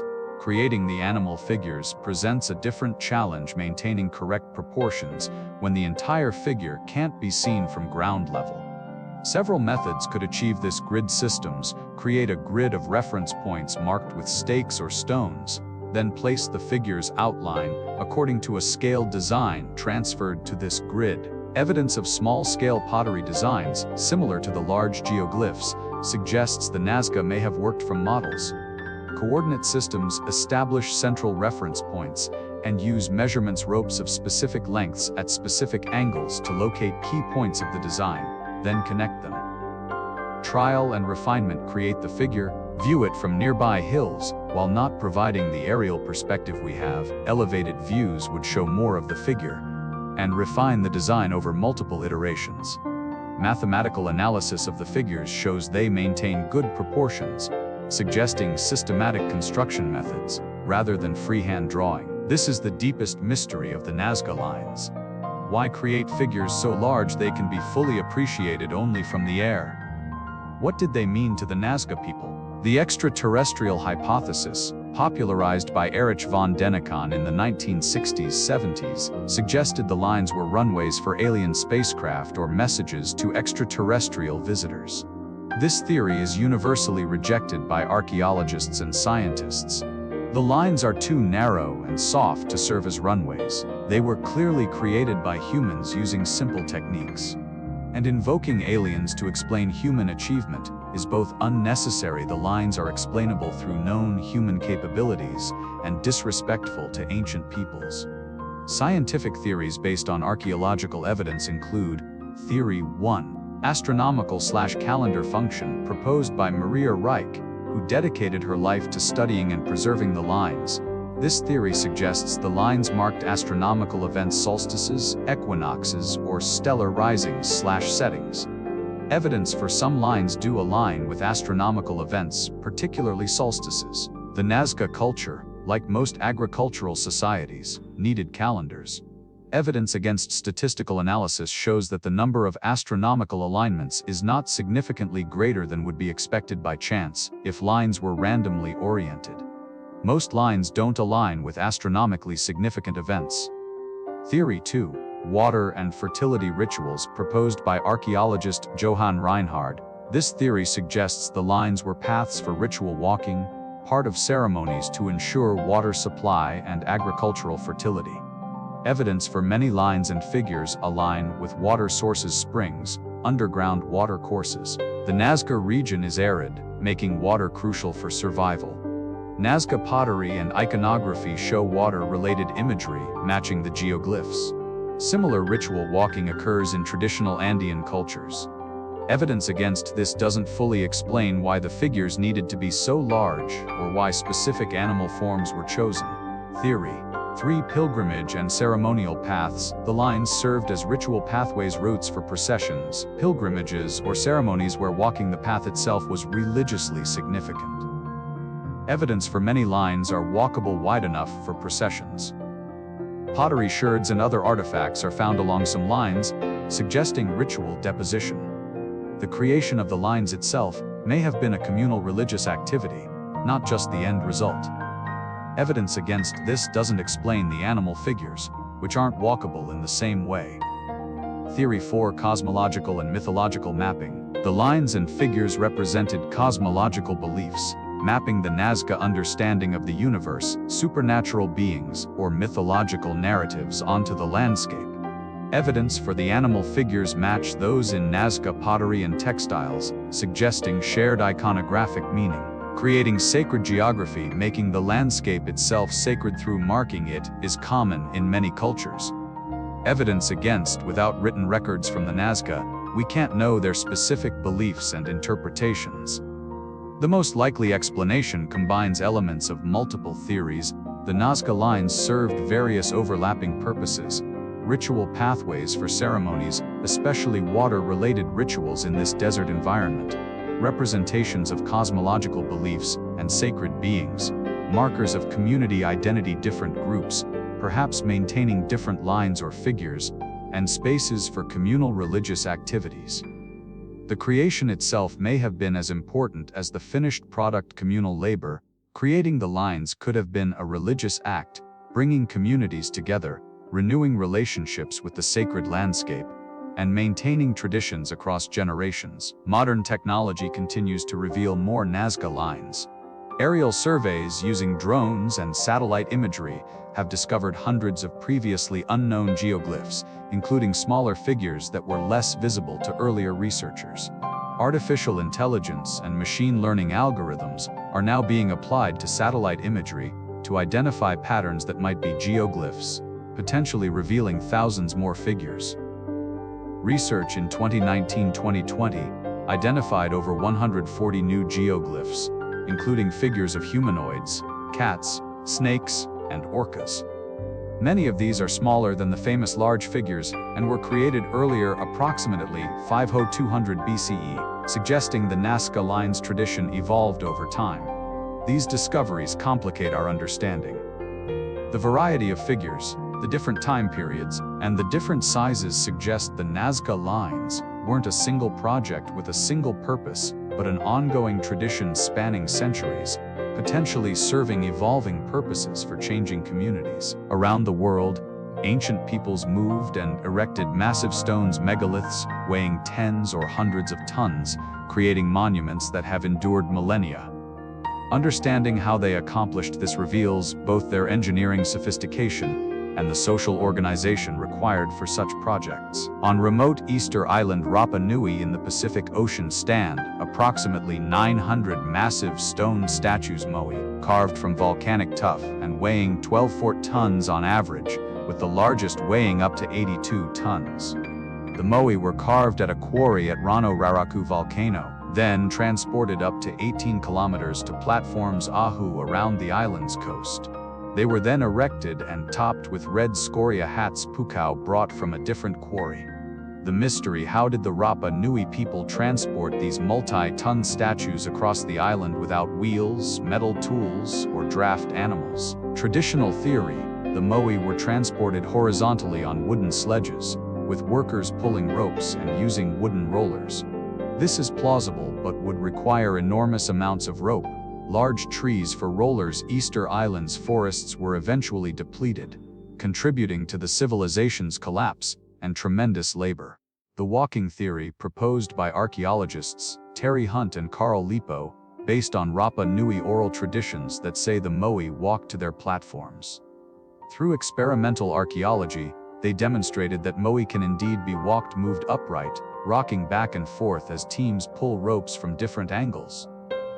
The technique, with ropes attached to the moai's head and teams pulling alternately from left and right while a third team prevents the statue from falling forward, the moai rocks side to side, pivoting on its base edges, and advances forward in a walking motion. This method has several advantages: requires less wood, no long sledges or many rollers. The moai's center of gravity and shape are designed for this technique, which explains why they have the distinctive form they do. Matches oral traditions. Explains why moai found abandoned along transport routes are upright, not lying down. Whether walking was the only method or was combined with other techniques remains debated, but experiments show it's viable and may have been primary. In Brittany, France, approximately 3,000 standing stones menhirs are arranged in long parallel rows alignments extending for kilometers. The Karnak stones were erected during the Neolithic period, approximately 4,500–300 BCE. The stones vary in size from small markers to massive blocks weighing 20–30 tons. They are arranged in several groups, the Mainek alignments about 1,100 stones in 11 rows, extending for 1.2 kilometers. The Kermario alignments about 1,000 stones in 10 rows. The Kurleskan alignments about 540 stones in 13 rows. The purpose is unknown. Theories include astronomical observatory. Some stones align with solstice and equinox solar positions. Ceremonial pathways for processions. Territorial markers or boundaries. Religious monuments with symbolic meaning lost to time. The transportation of the largest stones, 20–30 tons, would have required similar techniques to other megalithic monuments: sledges, rollers, levers, and large numbers of workers. The organization to quarry, transport, and erect 3,000 stones over an extended period demonstrates substantial social coordination. In southeastern Turkey, Göbekli Tepe, built approximately 9,600–800 BCE, is the world's oldest known megalithic site, predating Stonehenge by about 6,000 years and the Great Pyramid by about 7,000 years. The site consists of multiple circular structures with massive T-shaped limestone pillars, some weighing up to 10–20 tons and standing up to 5.5 meters tall. The pillars are decorated with carved reliefs of animals: lions, bulls, scorpions, vultures, and other creatures. The mystery is multi-layered. Dating mystery. Göbekli Tepe was built by hunter-gatherers, predating the agricultural revolution in this region. Traditional archaeological theory held that complex monuments required settled agricultural societies to provide surplus food and labor. Göbekli Tepe challenges this hunter-gatherers created sophisticated monumental architecture. Purpose mystery: the site appears to have been purely ceremonial, no evidence of permanent habitation exists. It was a gathering place for dispersed groups, possibly for seasonal ceremonies, feasts, and religious rituals. Construction mystery: how did hunter-gatherers without metal tools quarry, transport, and erect 10-20-ton stones? The limestone could be worked with stone tools, though laboriously. Transportation likely involved sledges, rollers, and perhaps several hundred people pulling each large pillar, but the organization required suggests social complexity unexpected in hunter-gatherer societies. Burial mystery: around 8200 BCE, Göbekli Tepe was deliberately buried, filled with debris, in a massive effort. Why would people bury this important site? Theories range from religious beliefs, requiring ritual closure, to changing social structures making the site obsolete. Göbekli Tepe has forced archaeologists to reconsider the relationship between social complexity and agriculture. Complex societies capable of monumental architecture existed before farming, driven by religious or ceremonial motivations rather than agricultural surplus. Across diverse cultures and time periods, ancient megalith movers employed similar basic techniques. Principle 1: leverage. Using levers, long poles with fulcrum points, rocks, or other support, workers could lift heavy stones incrementally. Lifting one edge, inserting support, then lifting the other edge, gradually raises a stone. Principle 2: friction reduction. Sledges spread weight across runners, reducing friction compared to dragging stones directly on the ground. Rollers underneath sledges further reduce friction. Lubricating paths with water or vegetable oils reduces friction even more. Principle 3: incremental progress. Moving massive stones requires patience, perhaps meters per day rather than kilometers. Ancient builders had time and accepted slow progress. Principle 4: abundant labor. With enough people pulling ropes, even very heavy stones can be moved. Estimates for the largest stones often involve hundreds or thousands of workers, but Bronze Age and Neolithic societies could mobilize such labor for important projects. Principle 5: intelligent design. Moai walked because they were designed for walking. Pyramid blocks were designed to be moved on sledges. Ancient engineers designed for transportation and erection, not just for final form. Experimental archaeology has validated these principles. Modern researchers have successfully moved multi-ton stones using ancient techniques. A team moved a 25-ton block at Stonehenge in the 1990s, using only techniques available to Neolithic people. Moai have been walked in experiments on Easter Island. Roman engineering techniques have been recreated to move stones comparable to those at Baalbek. The consistent finding is that ancient techniques work, but they require careful planning, patient execution, abundant labor, and considerable time. What seems impossible to individuals becomes achievable for organized communities willing to dedicate resources over years or decades. Beyond massive monuments, ancient peoples developed metallurgical and technological capabilities that demonstrate sophisticated understanding of materials, chemistry, and engineering. Damascus steel, produced in the Middle East from approximately 300 BCE to 1700 CE, was renowned for its strength, flexibility, and distinctive watery pattern on the blade surface. Swords made from Damascus steel were sharper, more flexible, and stronger than contemporary European blades. The mystery is that the technique for producing true Damascus steel was lost around 1750 CE, and despite modern metallurgical knowledge, we've only recently begun to understand how it was made. What made Damascus steel special? Microscopic examination reveals carbon nanotubes, cylindrical molecules of carbon, cementite nanowires, iron carbide structures, a distinctive banded structure at microscopic level. These nanostructures give Damascus steel its properties. The carbon nanotubes provide strength while allowing flexibility, the cementite provides hardness for a sharp edge, and the banded structure prevents crack propagation. How was it achieved? Recent research suggests the raw material was Wootz steel from India, which contained specific impurities, particularly trace amounts of vanadium that promoted the formation of carbon nanotubes during forging.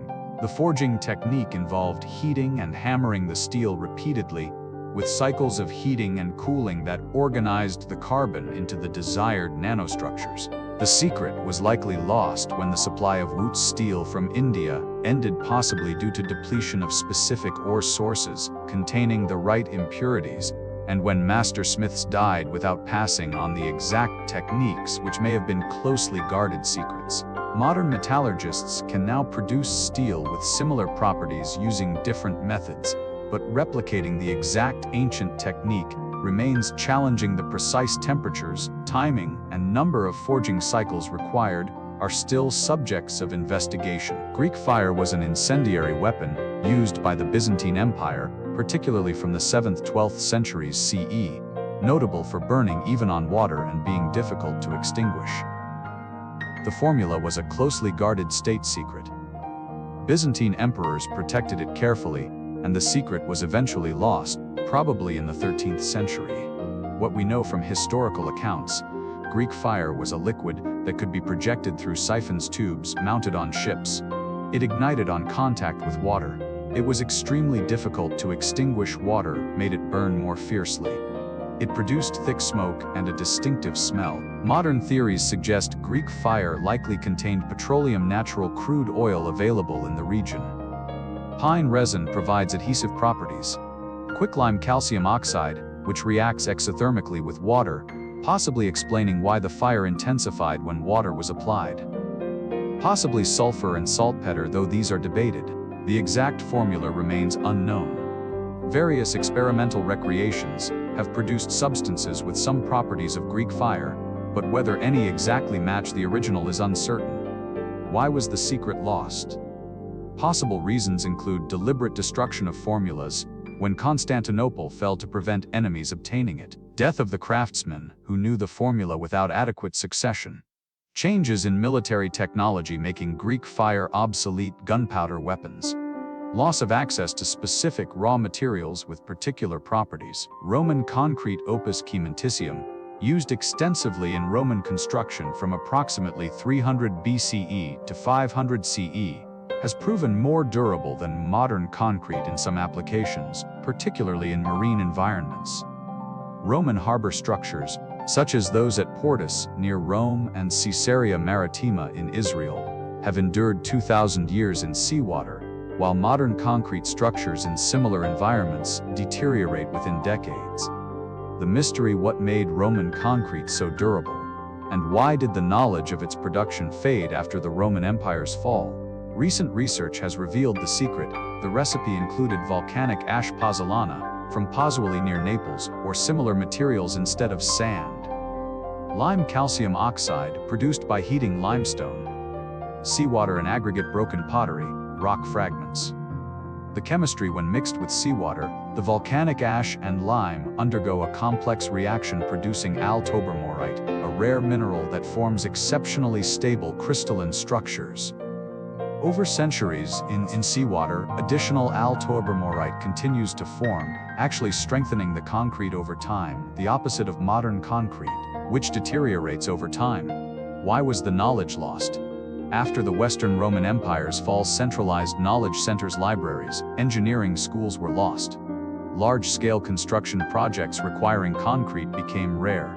Access to specific volcanic ash deposits became unreliable as trade networks collapsed. Medieval builders developed different construction techniques, stone masonry suited to their circumstances. Modern applications understanding Roman concrete's chemistry has led to research into creating more durable modern concretes for marine structures and other demanding applications. Returning to the Antikythera mechanism with the context of ancient metallurgy and technologies, we can better appreciate its significance. The mechanism represents the pinnacle of Hellenistic mechanical technology, combining astronomical knowledge with gear-cutting precision, materials science, bronze alloy composition, and miniaturization. The gear cutting required sophisticated tools, likely a specialized lathe or cutting tool that could produce evenly spaced teeth. The bronze alloy had to be hard enough to resist wear but soft enough to work. The design had to account for gear backlash, the gaps between teeth, friction, and structural integrity. This level of technology wasn't isolated. The Hellenistic world had sophisticated workshops, specialized craftsmen, and traditions of mechanical devices: water clocks, automata, siege engines.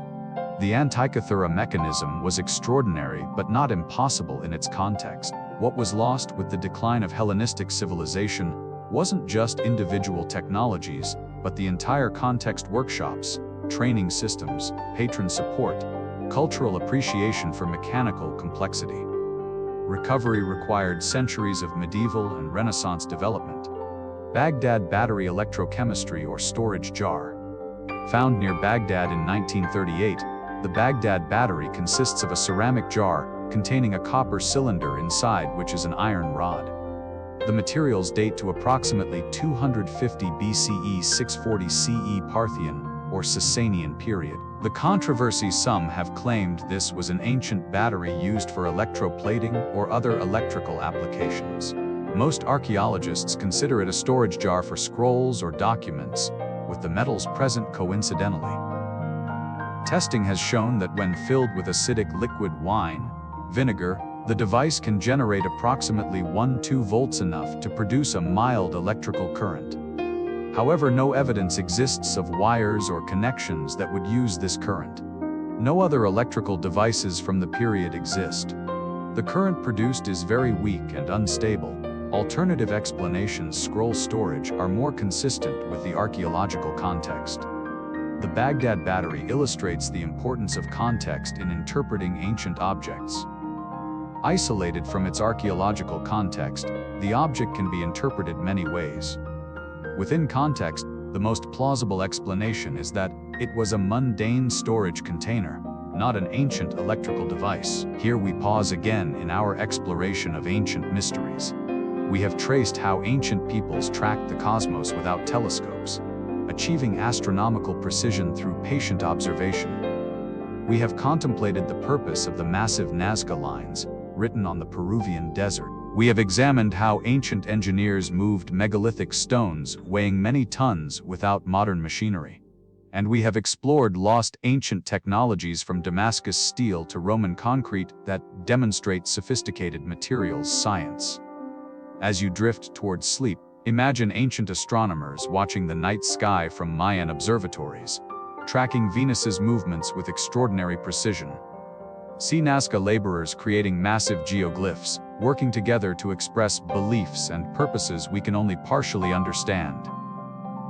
Picture communities mobilizing to move massive stones, using leverage, friction reduction, and patient incremental progress.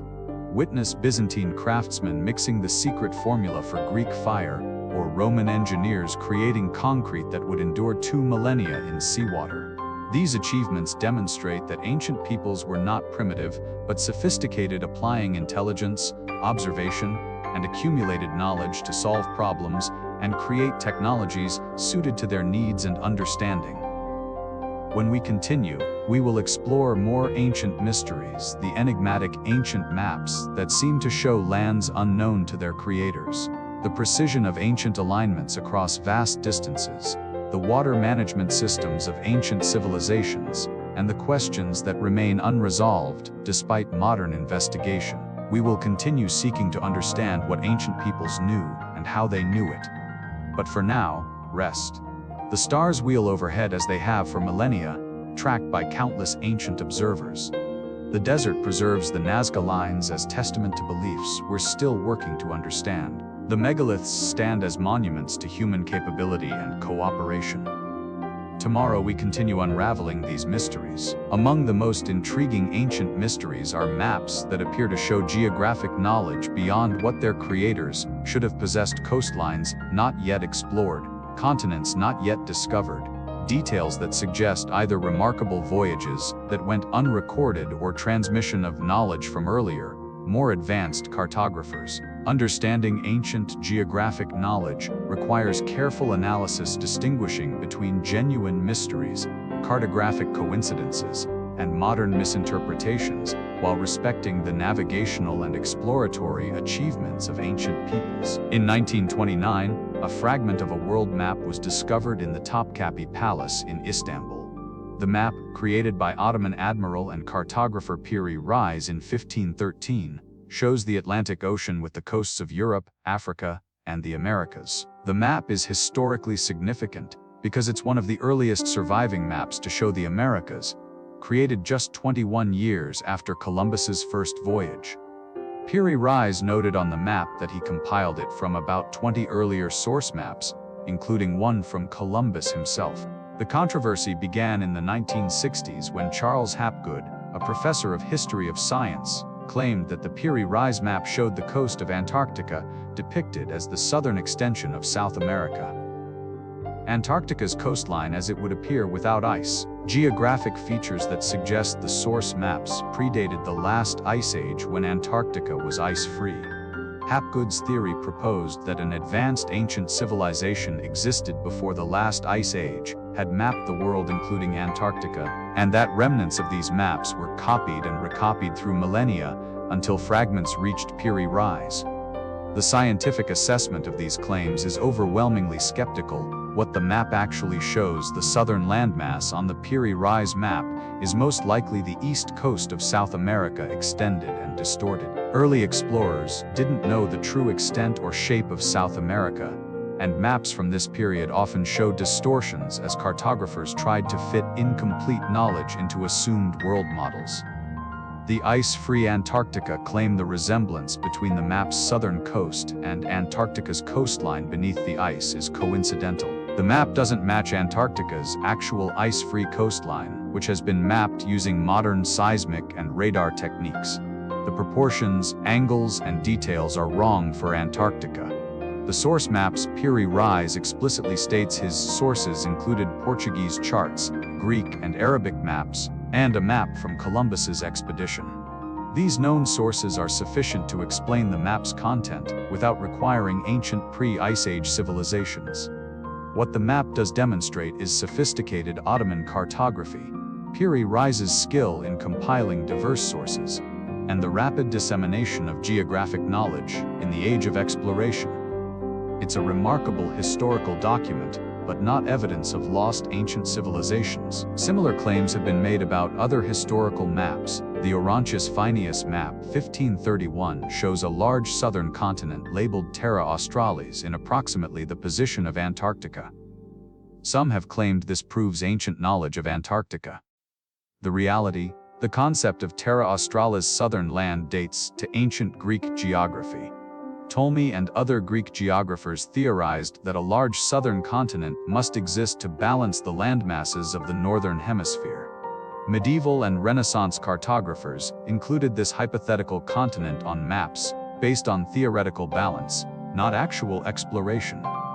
When Antarctica was actually discovered and mapped 19th century, it happened to be roughly where the theoretical Terra Australis was placed, a coincidence born from geographical reasoning rather than ancient knowledge. The Zeno map 1558 purportedly shows North Atlantic islands discovered by the Zeno brothers in the 1380s, including lands that some have identified as Greenland or northeastern North America, suggesting pre-Columbian European discovery of America. The assessment, the Zeno map is now generally considered either a fabricated hoax or a severely distorted compilation of genuine and imaginary geography. The islands shown don't match real North Atlantic geography, precisely enough to confirm pre-Columbian voyages beyond the known Norse expeditions. In contrast to dubious map claims, the navigational achievements of Polynesian peoples represent genuine ancient geographic knowledge of extraordinary sophistication. Polynesians settled islands across the Pacific Ocean from Hawaii to Easter Island to New Zealand, covering a triangular area larger than the continental United States. They accomplished this between approximately 1500 BCE and 1200 CE, using outrigger canoes and sophisticated navigation techniques. The mystery that long puzzled Europeans was how did Polynesians navigate across thousands of miles of open ocean without compasses, sextants, or written charts, finding tiny islands separated by vast expanses of empty sea. Modern research has revealed that Polynesian navigation was, and in some places still is, a highly sophisticated system combining star path knowledge. Navigators memorized the rising and setting positions of stars for different times of year. Each island had a star path sequences of stars that would guide you to that island. A navigator would sail toward the rising or setting position of specific stars, knowing that following that path would reach the destination. Wave and swell reading. The ocean contains swells, long-period waves created by distant weather systems.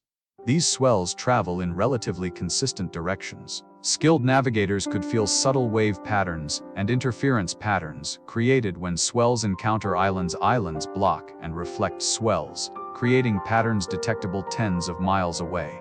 Wildlife observation. Certain seabirds fly out from land during the day and return at dusk, providing direction clues. Cloud formations differ over land versus open ocean. Even changes in water color, temperature, and floating debris provide navigational information. Mental charts. Navigators maintained complex mental models of the ocean, the positions of islands, the star paths between them, the prevailing winds and currents. This knowledge was transmitted through apprenticeship, with decades of training required to become a master navigator. Recent recreations have validated these techniques. In 1976, the Hokulea, a reconstructed Polynesian voyaging canoe, sailed from Hawaii to Tahiti over 2,500 miles using only traditional navigation techniques, proving that Polynesian methods worked. This represents genuine ancient geographic and navigational knowledge, remarkable in scope and sophistication, achieved through observation, accumulated experience, and transmission of knowledge across generations. No mystery of lost civilizations needed, just recognition of human capability and cultural achievement. Ancient Greek geographers and explorers knew more about the world than sometimes appreciated. Eratosthenes 276–194 BCE, head of the Library of Alexandria, calculated Earth's circumference using the angle of the sun at noon in two different cities, Alexandria and Siene, modern Aswan. His calculation yielded approximately 250,000 stadia, depending on which stadium unit of length he used. This is between 39,000 and 46,000 kilometers. Earth's actual circumference is about 40,075 kilometers at the equator. This is remarkably accurate for 200 BCE. Eratosthenes also created a world map showing the Mediterranean, Europe, Asia as far as India and northern Africa. While details were inaccurate, the broad outline showed genuine geographic knowledge of a huge area. Ptolemy's Geography circa 150 CE compiled and systematized Greek geographic knowledge, providing coordinates, latitude and longitude for thousands of locations across Europe, Africa, and Asia. Ptolemy's work had errors. Most notably, he underestimated Earth's circumference and overestimated Asia's eastward extent, which later influenced Columbus, who thought Asia was closer to Europe than it is. Greek and Phoenician explorers ventured widely. Pythias of Massalia circa 330 BCE sailed to Britain, and possibly the Arctic Circle, describing the midnight sun. Carthaginian explorer Hanno circa 500 BCE sailed down the west coast of Africa, possibly reaching as far as modern Sierra Leone or Cameroon.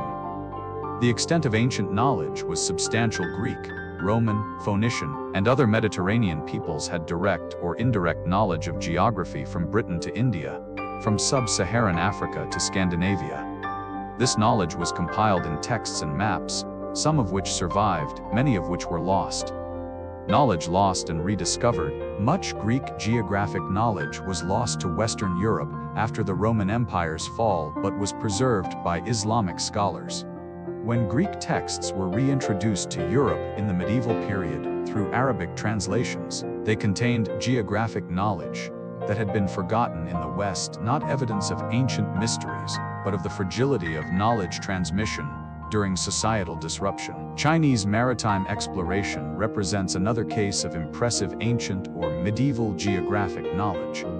Zhenghe's treasure fleet 1405–1433 CE consisted of hundreds of ships, including massive treasure ships reportedly up to 120 meters long. Though this size is debated, such vessels would be among the largest wooden ships ever built. The fleet sailed to Southeast Asia, India, Arabia, and East Africa, establishing diplomatic contacts, conducting trade, and demonstrating Ming Dynasty power. The voyages brought back exotic goods, tributary relationships, and geographic knowledge. Some controversial claims suggest Jing He's fleet reached America or circumnavigated the world before Magellan. These claims are not supported by credible evidence. Chinese records document the fleet's actual routes, which were impressive enough without exaggeration, and no archaeological or documentary evidence supports voyages to the Americas. What is remarkable is the scale of organization, the navigational capabilities demonstrated crossing the Indian Ocean, sailing to Africa, and the geographic knowledge accumulated. But this is historical fact, not mystery. We have extensive Chinese records documenting these voyages. The termination of the treasure fleet voyages in 1433 due to changing political priorities and cost concerns represents one of history's great what-ifs. Had China continued maritime exploration on this scale, the age of exploration might have unfolded very differently. The real mystery regarding ancient geography isn't fantastical maps showing impossible knowledge, but rather how much knowledge was accumulated and then lost. The Library of Alexandria, which burned or was gradually dispersed and destroyed over several incidents from 48 BCE to 642 CE, contained hundreds of thousands of scrolls. Some estimates suggest 400,000 to 700,000 volumes. This included geographic knowledge, maps, voyage accounts, and astronomical data accumulated over centuries. How much was lost we'll never know precisely. What survived is fragmentary copies of copies, texts preserved by chance, knowledge that happened to be duplicated elsewhere. The loss of the library represents a catastrophic knowledge destruction, setting back human understanding by centuries in many fields. Other knowledge losses occurred throughout history. The burning of Mayan codices by Spanish conquistadors, only 4 survive from potentially thousands. The destruction of texts during wars and invasions, the gradual degradation of papyrus and parchment, and the death of oral traditions as cultures were disrupted. The mystery is not that ancient peoples had impossible knowledge, but that they had more knowledge than we often give them credit for, much of which was lost and has had to be painstakingly reconstructed through archaeology, analysis of surviving texts, and careful historical research. In museums and archaeological storage facilities worldwide are objects that puzzle researchers, artifacts that seem technologically advanced for their time, that appear in unexpected contexts, or whose purposes remain unclear despite extensive study. Discovered in 1908 in the Minoan Palace of Festos on Crete, the Festos disc is a fired clay disc, approximately 16 centimeters in diameter, dating to approximately 1700 BCE. The disc is covered on both sides with symbols arranged in a spiral pattern, created by pressing stamps into soft clay before firing. It contains 241 tokens representing 45 different symbols, pictographs depicting people, animals, plants, tools, and geometric designs. The mystery, despite over a century of study, the Festos disc remains undeciphered. We don't know what language it represents, whether it's a true writing system or some other form of notation, what information it contains, religious text, administrative record, astronomical data, something else, whether it's unique or part of a larger tradition. No other examples of this script have been found. The difficulty stems from too little text. 241 tokens is insufficient for statistical analysis that has successfully deciphered other unknown scripts. Unknown language, we don't know what language the disc might represent, making decipherment approaches difficult. Unique artifact without other examples, or bilingual texts like the Rosetta Stone, context clues are minimal. Possible uniqueness, some scholars have suggested the disc might be a one-off creation, perhaps a game board or decorative item, rather than a functional text. Numerous decipherment attempts have been published, claiming the disc is everything from Linear A, another undeciphered Minoan script, to a prayer to a goddess, to an astronomical calendar. none have gained scholarly consensus, and many are demonstrably flawed or speculative. The most likely assessment is that the Phaistos disc is a genuine ancient text in an unknown script, but without additional examples or bilingual texts, it may remain undecipherable. It represents the frustrating reality of archaeology. Sometimes we find objects we cannot yet fully understand. In the temple complex at Dendera, Egypt, a relief carving shows what appears to some observers as a large bulb or tube connected to a cable, supported by a pillar, with a serpent inside the bulb. The ancient astronaut interpretation. Some have claimed this depicts an ancient electrical light bulb, suggesting the Egyptians had electricity, electric lighting, or inherited such technology from an advanced civilization. The mainstream Egyptological interpretation. The relief depicts the Djed pillar, a symbol associated with Osiris and stability, supporting a lotus flower from which emerges a serpent representing the sun god, at dawn. Standard Egyptian religious symbolism, with parallels in many other texts and images. The evidence strongly supports the conventional interpretation. Hieroglyphic context. The accompanying hieroglyphic texts describe religious ceremonies and cosmic symbolism, not lighting or electrical devices. Parallel imagery. Similar images appear in other Egyptian temples and texts in clearly religious contexts. No supporting evidence. No Egyptian electrical devices, wires, power sources, or other technology that would be necessary for electric lighting have been found. Symbolic consistency. The imagery fits perfectly within Egyptian religious iconography and cosmology. The ancient light bulb theory requires ignoring the hieroglyphic context, inventing an entire technology for which no other evidence exists, and assuming that Egyptologists, who can read ancient Egyptian, are somehow missing or hiding obvious meanings. This case illustrates how images can be misinterpreted when removed from cultural and linguistic context. To modern eyes familiar with light bulbs, the relief might evoke that association. To ancient Egyptians and to scholars who understand Egyptian religion, it clearly represents cosmological and religious symbolism. Discovered in 1898 in a tomb at Saqqara, Egypt, this wooden artifact dates to approximately 200 BCE. It's shaped like a bird with a wingspan of 18 centimeters, carved from sycamore wood. The controversy in 1969, some researchers claimed the Saqqara bird was a model of a glider or airplane, suggesting ancient Egyptians understood aerodynamic principles. The evidence for the glider theory: the wings are relatively straight and symmetrical. The artifact has a vertical tail resembling an aircraft rudder. Experiments with models have shown that with modern modifications, similar designs can glide. The evidence against the glider theory: it's clearly a bird. The artifact has a bird's head, is decorated with bird features, and was found among other bird figurines. It doesn't have critical aerodynamic features, no horizontal stabilizer which gliders need, the wings aren't airfoil shaped, and the weight distribution wouldn't work for stable flight without modifications. The gliding experiments recreations that glide have been modified from the original design, with modern additions. Cultural context: Egypt has thousands of bird figurines and models used in religious and decorative contexts. The Saqqara bird fits this pattern. The Saqqara bird is almost certainly a bird figurine or toy, perhaps a weather vane, possibly a ritual object. The superficial resemblance to a glider is coincidental, not evidence of ancient aviation. Several crystal skulls, human skulls carved from clear or milky quartz crystal, have been exhibited as ancient Mesoamerican artifacts, supposedly demonstrating advanced ancient lapidary skills. The Mitchell-Hedges skull, the most famous, was claimed to have been discovered in 1924 in Belize at a Mayan ruin. It's life-sized, anatomically detailed, and carved from clear quartz.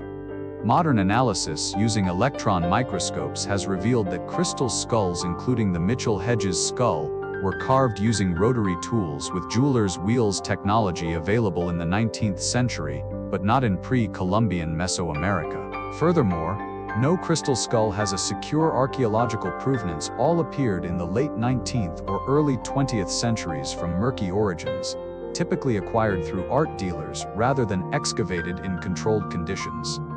Scientific consensus is that all known crystal skulls are modern fakes. probably created in 19th century Germany, which had a flourishing crystal carving industry, and sold as ancient artifacts to collectors. This case demonstrates the importance of archaeological context and scientific analysis. Objects without clear provenance should be treated skeptically, no matter how impressive they appear. A single Norse coin, a Norwegian penny from the reign of King Olaf Kyrre 1065–1080, was found at an archaeological site in Maine in 1957. This is the only confirmed Norse artifact from Maine and from anywhere in the United States beyond Elance Ox Meadows in Newfoundland, Canada. Does it prove Norse presence in Maine? Not necessarily. The coin could have reached Maine through indigenous trade networks after being obtained at Elance Ox Meadows or from other Norse indigenous contacts further north. The single coin is insufficient evidence for Norse settlement in Maine. If Norse had settled or even visited regularly, we'd expect more artifacts. The archaeological context found at a Native American site suggests indigenous people had the coin, not that Norse people lived there.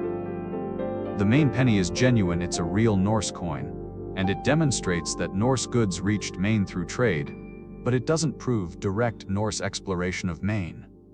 It's an intriguing artifact that raises questions, but doesn't definitively answer them. Some artifacts genuinely puzzle archaeologists. The Lycurgus cup, 4th century CE Roman cage cup. This glass cup appears jade green in reflected light, but glowing red when light shines through it. Modern analysis reveals the glass contains nanoparticles of gold and silver that create the dichroic effect through plasmon resonance, a sophisticated optical phenomenon.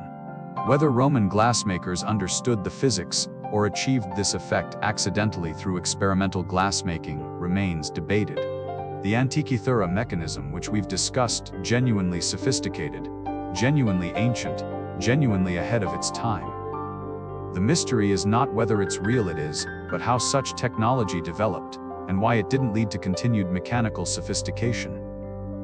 The Voynich manuscript, early 15th century, a book written in an unknown script or code, extensively illustrated with unusual plants, astronomical diagrams, and mysterious imagery. Despite centuries of cryptanalysis, it remains undeciphered. Is it an elaborate hoax, a lost language, an encrypted text, or something else? We don't know. Ancient batteries from Baghdad, discussed earlier, likely storage jars, but the possibility that they generated small electrical currents, even if accidentally or for unknown purposes, hasn't been entirely ruled out. These genuine mysteries demonstrate that ancient peoples sometimes achieved things we don't fully understand, or created things whose purposes remain unclear. But they're mysteries within the bounds of ancient capabilities, not evidence of impossible ancient technologies. Among the less discussed but fascinating ancient achievements are sophisticated acoustic designs and water engineering systems that demonstrate advanced understanding of physics and engineering principles. Several ancient structures show acoustic properties that some researchers believe were intentionally designed. The Temple of Kukulkan at Chichen Itza. When you clap your hands at the base of this Mayan pyramid, the echo sounds like a chirping bird, specifically like the quetzal, a bird sacred to the Maya. Research has analyzed this effect acoustically. The step heights and spacing create a periodic structure that filters and reflects sound waves, emphasizing certain frequencies that resemble bird calls. Was this intentional? It could be the Maya were sophisticated astronomers and mathematicians who might have understood acoustic principles. The quetzal's symbolic importance makes chirping echoes religiously significant. Similar effects occur at other Mayan structures, suggesting systematic design. However, it could also be coincidental. The pyramid's geometry was determined primarily by structural, symbolic, and astronomical considerations. The acoustic effect might be an unintended consequence of this geometry. Humans are pattern seekers who might perceive bird-like sounds in ambiguous echoes. The current consensus is that the effect is probably intentional. The Maya likely tested their structures and were aware of these acoustic properties, even if acoustics wasn't the primary design consideration. The Hypogeum of Halsafliani, Malta. This underground temple complex circa 4,2500 BCE contains a chamber called the Oracle Room, that resonates at a specific frequency around 110-111 AZ when sounds are made within it. Research shows that this frequency affects human brain activity. It's in a range that can induce altered states of consciousness, affect emotional responses, and create distinctive auditory experiences. Was this intentional? The chamber's shape and dimensions create this resonance, and it's plausible that Neolithic builders noticed the acoustic properties and incorporated them into ritual use. Chanting or music at the resonant frequency would be amplified dramatically, creating powerful auditory experiences during ceremonies. The Gothic cathedrals, medieval cathedral builders understood acoustics, creating spaces with reverberation times ideal for Gregorian chant and later polyphonic music. The dimensions, materials, and geometry were carefully designed to support liturgical music. This demonstrates that pre-modern builders could and did consider acoustics in design. While we shouldn't assume every acoustic effect was intentional, neither should we assume ancient peoples were unaware of sound and its manipulation. A persistent fringe theory claims that ancient peoples used sound vibrations to levitate and move massive stones. This theory is not supported by evidence or physics. Acoustic levitation does exist in laboratory conditions using focused, high-intensity ultrasound to suspend small objects millimeters in size, weighing grams in standing wave patterns. But scaling this to multi-ton stones would require impossible sound intensities. No ancient technology could produce the required ultrasound frequencies and intensities. No evidence exists of such technology in ancient sites. Conventional methods, levers, sledges, ramps, adequately explain ancient construction. The sound levitation theory confuses what's possible at laboratory scales with what's achievable for massive objects and invents ancient technologies for which no evidence exists. One genuinely impressive ancient technology is the Qanat or Kharez, an underground aqueduct system developed in ancient Persia around 1000 BCE and used throughout the Middle East, Central Asia, and North Africa. The Qanat system works by tapping into groundwater in hills or mountains, channeling it through underground tunnels, preventing evaporation in arid climates, using gravity flow to bring water to lower elevations where it emerges for irrigation and consumption. Construction required geological knowledge to locate groundwater. Surveying to maintain proper gradient, typically 1,000 slope over distances that could extend to tens of kilometers. Mining skills to excavate underground tunnels. Engineering to prevent tunnel collapse and maintain structural integrity. Ongoing maintenance to clear sediment and repair damage. Vertical shafts were dug at regular intervals during construction to provide access for excavation and later for maintenance. From the air, ancient Qanat systems appear as lines of circular mounds, the excavated material from the shafts, creating distinctive landscape patterns. The sophistication of Qanat engineering is remarkable. Some Qanats are 40+ kilometers long. They maintain precise gradients over this distance. They tap water tables accurately. They've functioned continuously for thousands of years. Some Persian Qanats still operate today. The social organization required skilled engineers, large labor forces, maintenance systems, and water-sharing arrangements, demonstrates complex societies with sophisticated technical and administrative capabilities.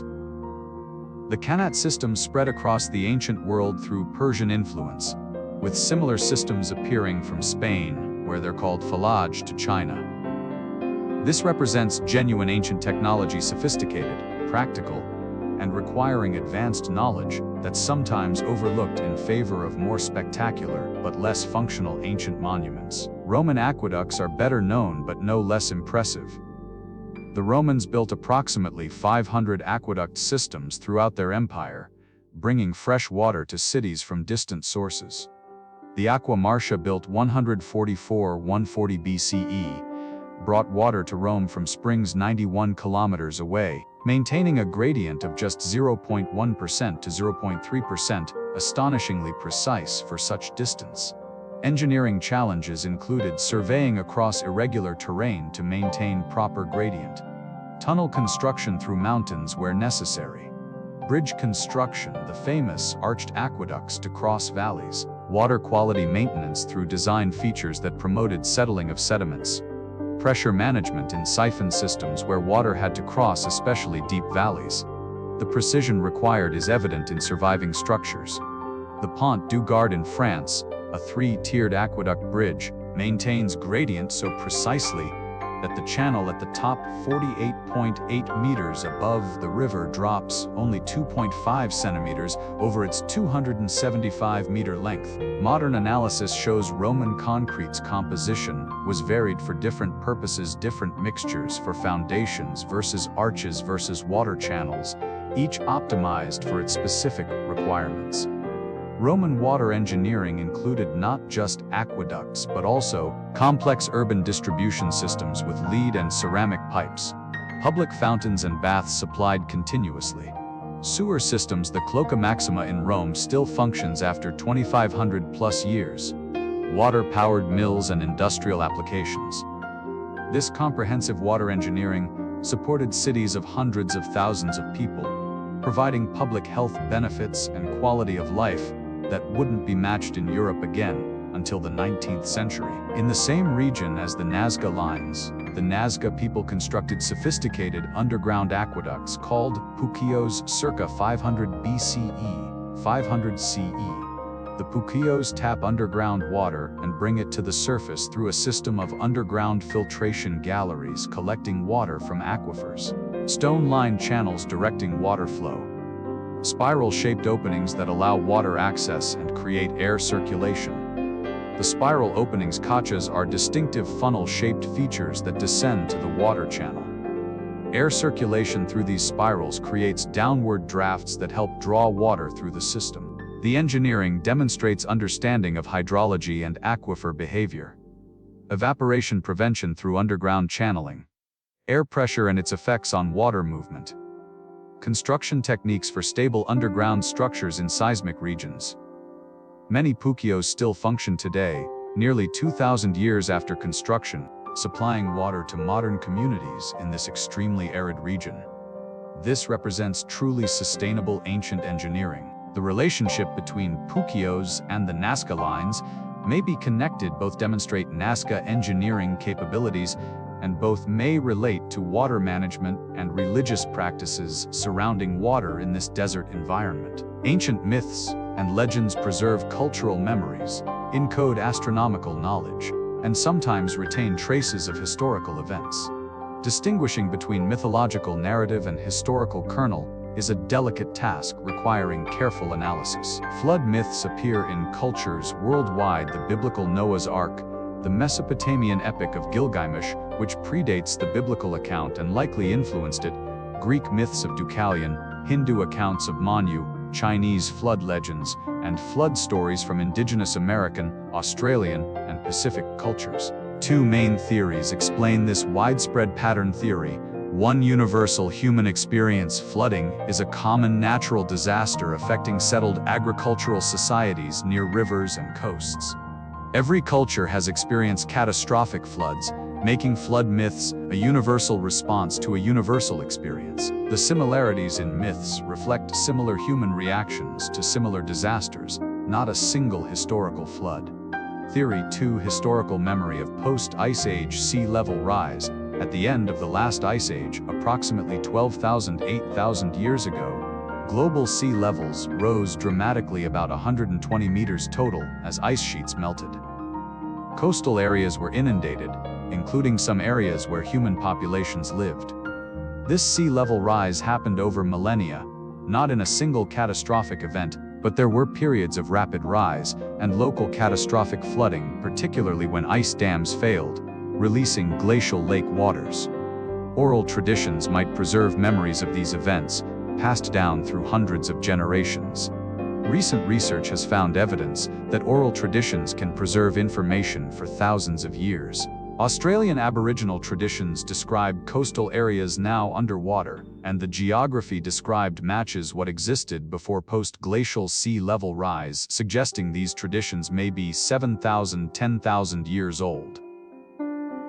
The Black Sea Deluge hypothesis. In 1997, geologists William Ryan and Walter Pittman proposed that the Black Sea was originally a freshwater lake at lower elevation, and around 500–600 BCE, rising Mediterranean sea levels breached the Bosphorus, causing catastrophic flooding that raised the Black Sea level rapidly. This flooding would have inundated coastal settlements and forced populations to migrate. The theory suggests this event may be the historical basis for flood myths in Near Eastern cultures. The hypothesis is debated while evidence confirms the Black Sea filled dramatically at some point. The timing, speed, and catastrophic nature are disputed. Some research suggests gradual filling rather than sudden deluge. The most likely explanation for widespread flood myths is a combination real flood experiences, both contemporary and ancient, oral tradition preserving some memories of post-glacial events in some cultures, and the universal human tendency to create narratives explaining catastrophic events. Plato's account of Atlantis in his dialogues, Timaeus and Critias circa 360 BCE, describes an advanced island civilization that sank into the ocean in a single catastrophic event approximately 9,000 years before Plato's time, placing it around 9600 BCE. The description includes an island beyond the Pillars of Hercules' Strait of Gibraltar, a sophisticated civilization with advanced technology and architecture, rings of water and land surrounding a central island, a powerful navy and military, eventual destruction through natural disaster, earthquake, and flood. For centuries, people have searched for Atlantis, proposing locations from the mid-Atlantic to Antarctica to various Mediterranean islands. The scholarly consensus is that Atlantis was a literary invention by Plato, a philosophical thought experiment, rather than historical account. Evidence includes internal evidence. The description in Timaeus and Critias frames Atlantis explicitly as a moral tale contrasting the virtuous ancient Athens with the hubristic Atlantis, which fell because of its moral corruption. The dialogues are philosophical works, not historical chronicles. No independent corroboration, no ancient source before Plato mentions Atlantis. If such a civilization existed and was destroyed as recently as 9600 BCE within human historical memory, we'd expect other references, but there are none. Geological implausibility. No continent-sized landmass has sunk in the Atlantic or anywhere else in the timeframe Plato describes. While islands can be submerged through volcanic activity or sea level rise, nothing matching Plato's description has been found. Plato's method. Plato often used fictional narratives to illustrate philosophical points. The Republic contains the myth of The Symposium uses fictional speeches, and Atlantis fits this pattern. Possible inspirations. Plato may have drawn on real events for his fiction. The volcanic destruction of Thera/Santorini circa 1600 BCE destroyed Minoan settlements. The Minoan civilization itself was sophisticated and eventually declined. Various historical conflicts and natural disasters could have provided narrative material. The endurance of the Atlantis myth reflects human fascination with lost civilizations and golden ages. It serves psychological and cultural functions, representing idealized past, cautionary tale about hubris, and mystery to explore regardless of historical basis. Unlike Atlantis, which has ancient origin as a Platonic dialogue, Lemuria and Mu are entirely 19th century inventions with no ancient basis. Lemuria was proposed by zoologist Philip Sclater in 1864 to explain the distribution of lemurs in Madagascar and India, but not in Africa or the Middle East between them.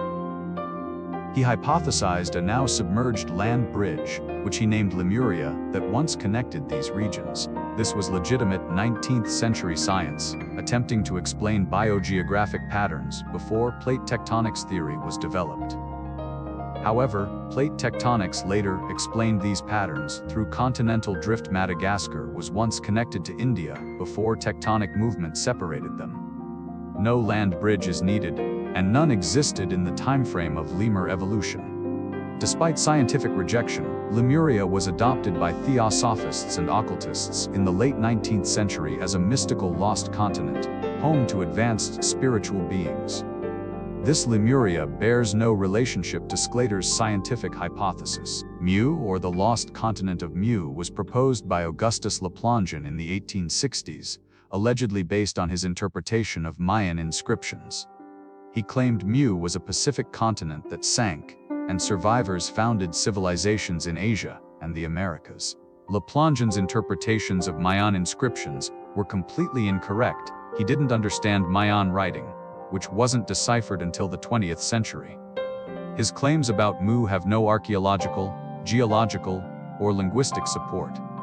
Like Lemuria, Mu was adopted by occult movements despite lack of evidence, demonstrating how pseudoscientific claims can persist in popular culture long after being debunked by scholars. Not all legendary cities are fictional. Troy, described in Homer's Iliad, was considered mythological until the late 19th century.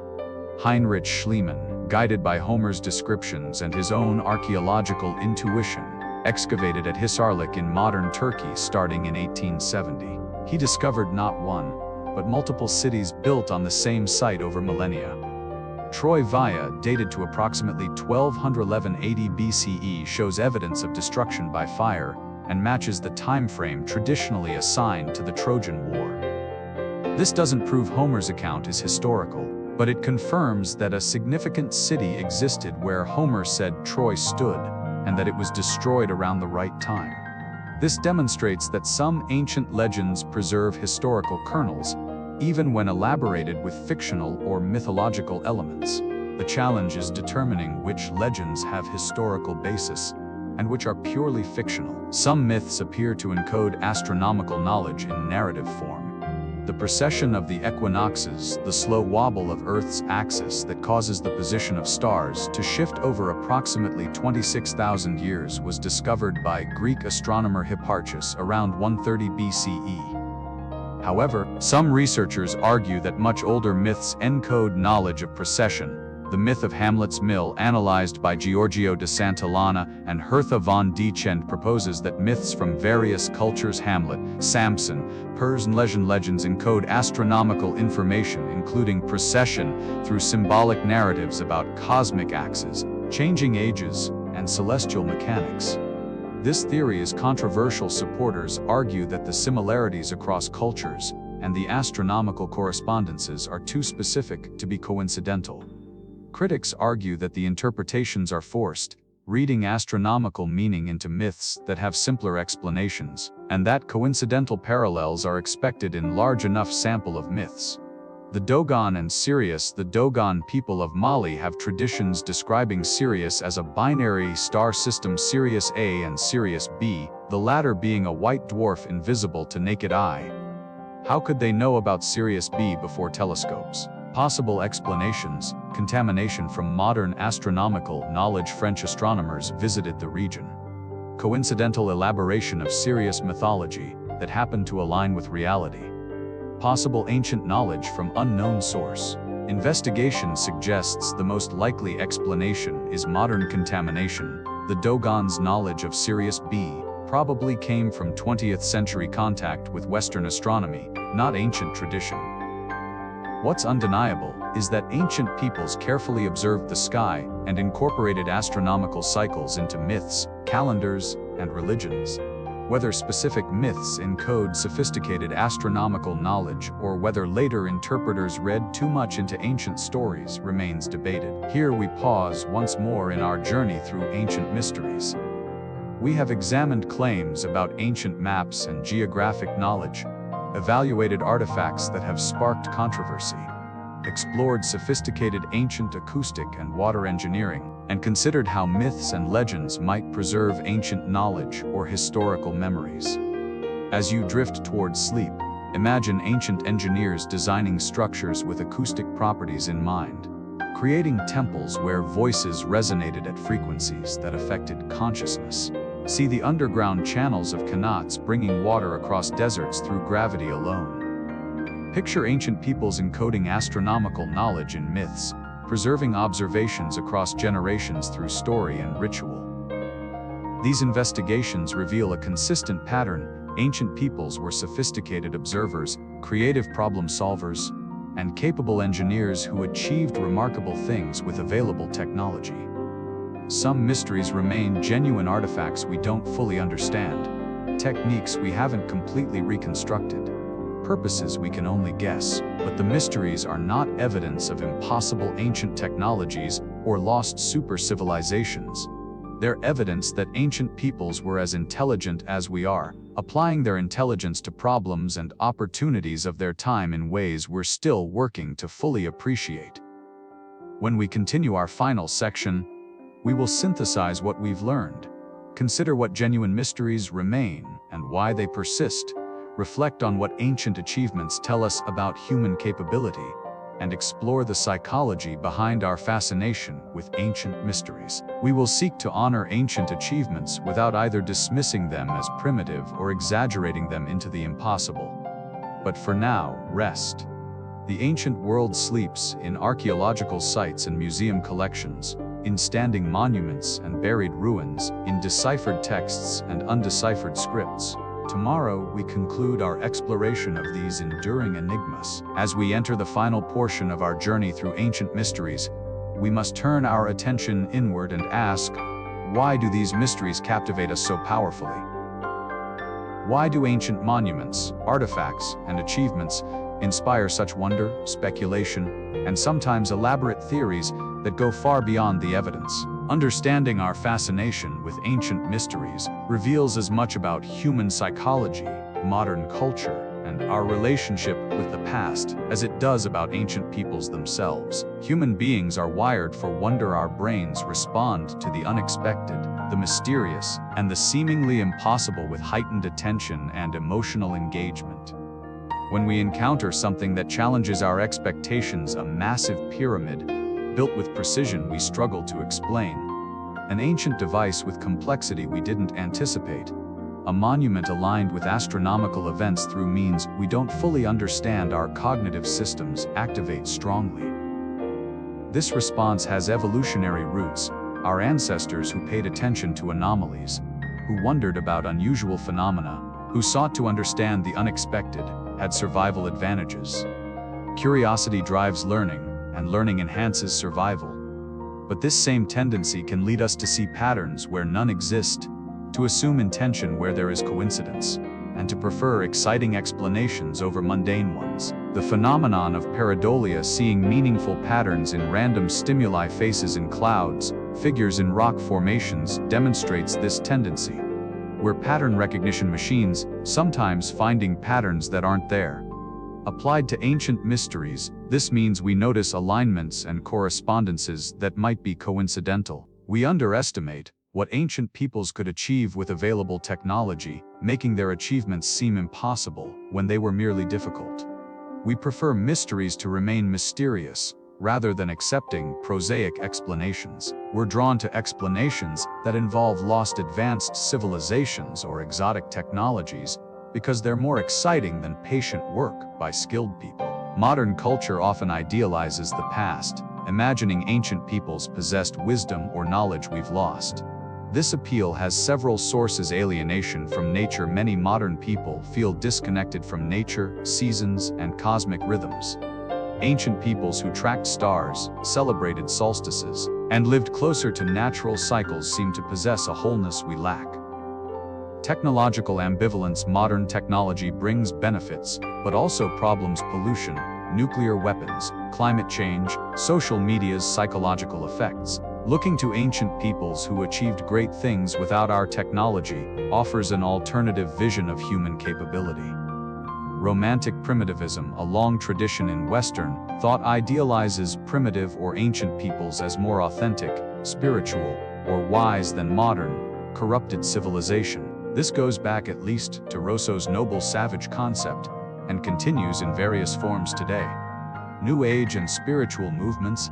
Many contemporary spiritual movements draw on real or imagined ancient wisdom, from yoga and meditation, derived from Indian traditions, to neo-paganism, drawing on pre-Christian European practices, to various syncretic movements, combining elements from multiple ancient cultures. There's truth in the idea that ancient peoples had valuable knowledge, sophisticated astronomical observation, sustainable agricultural practices in some cases, medicinal plant knowledge, social cooperation techniques, and philosophical insights.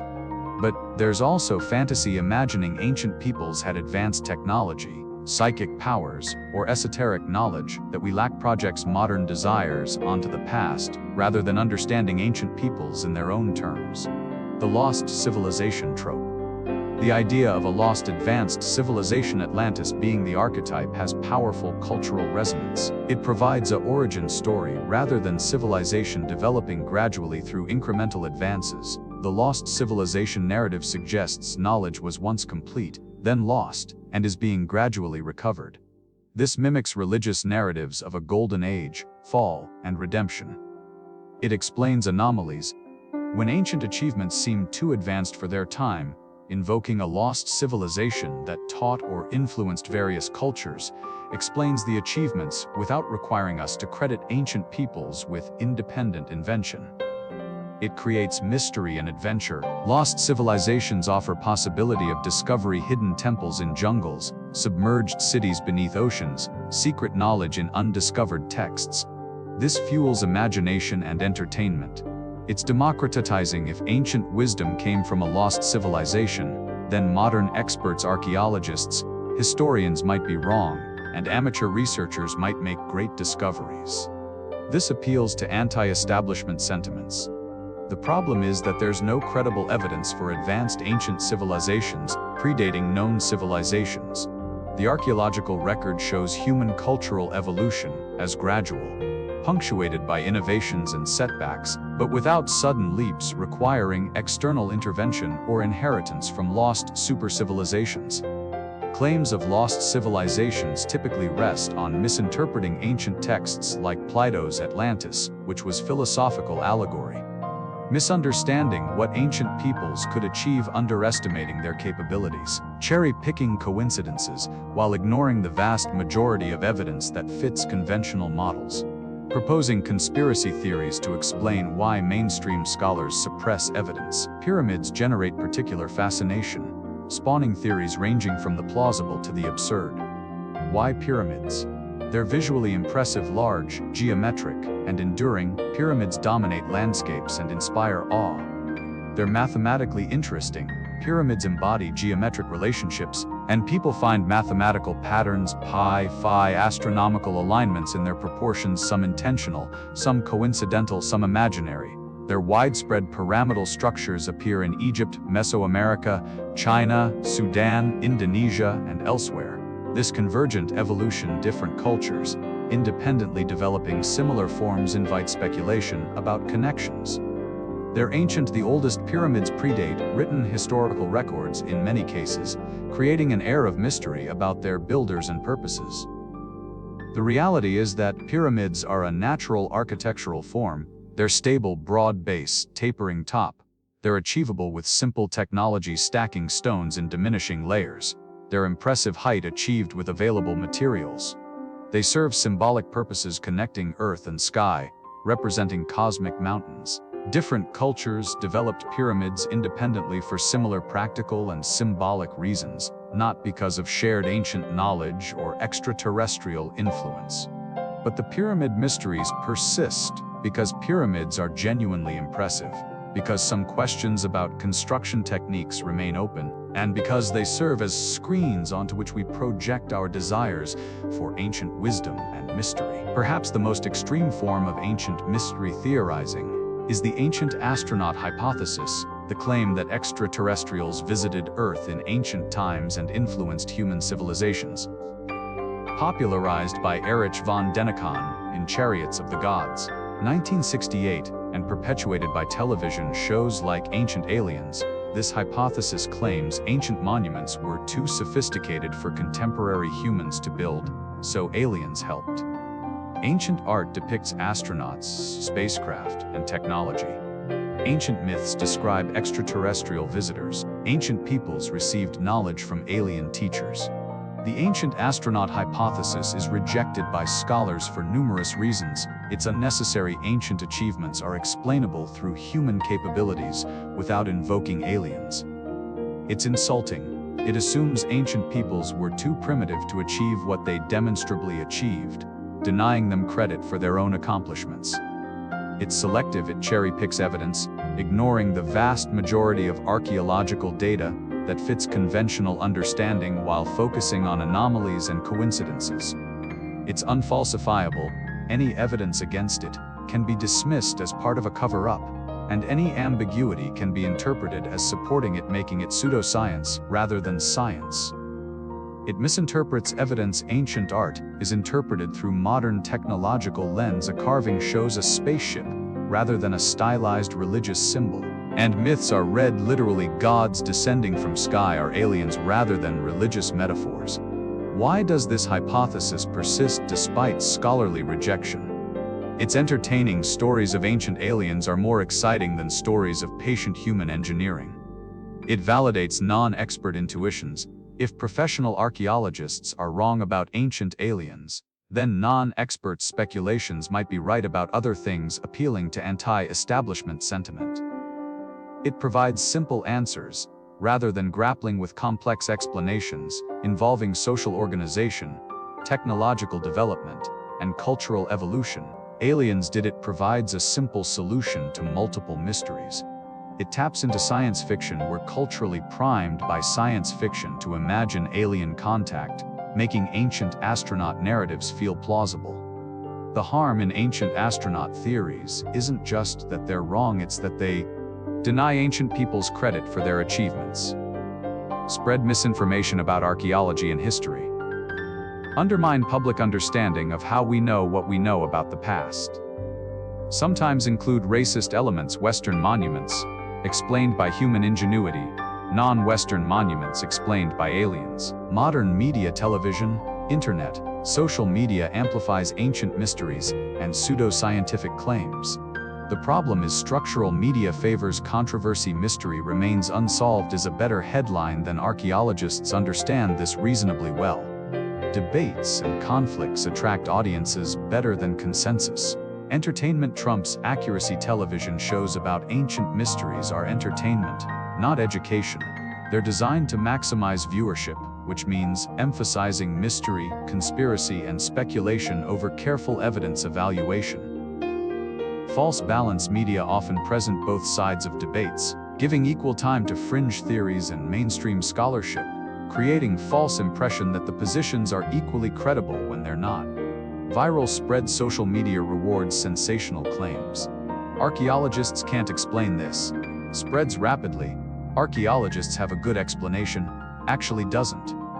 Confirmation bias. Algorithms show people content similar to what they've engaged with before, creating echo chambers where people see only claims supporting their existing beliefs.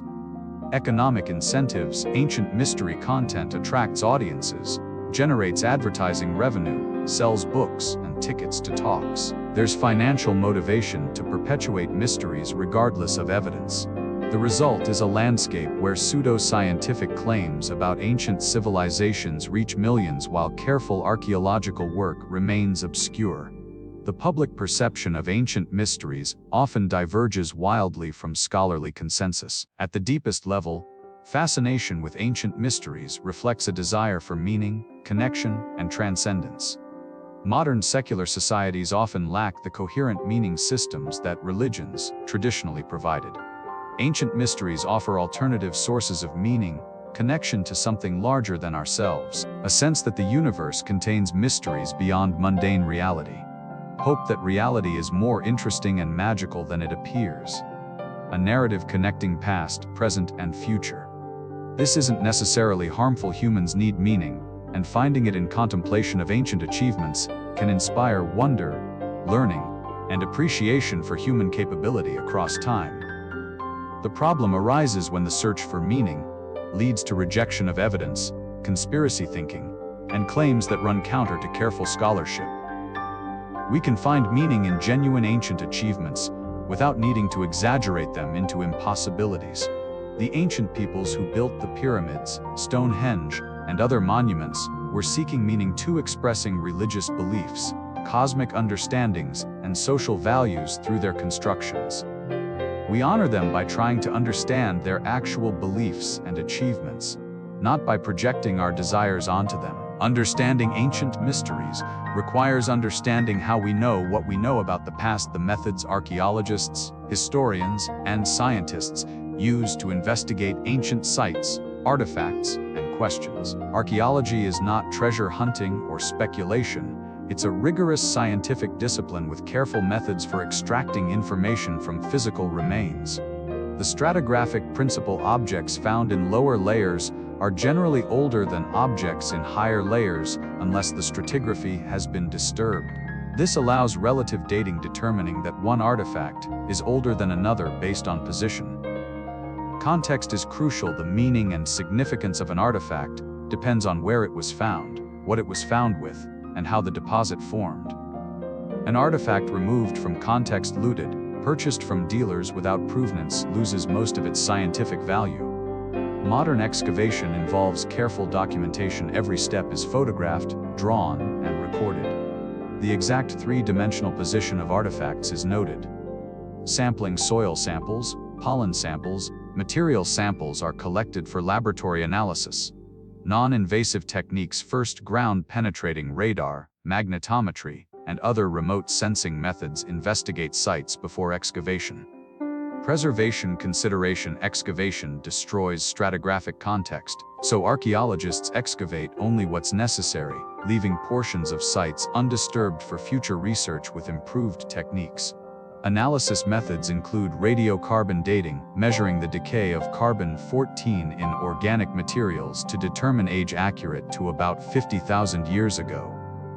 Dendrochronology, tree ring dating, which can provide year-by-year dates in some regions.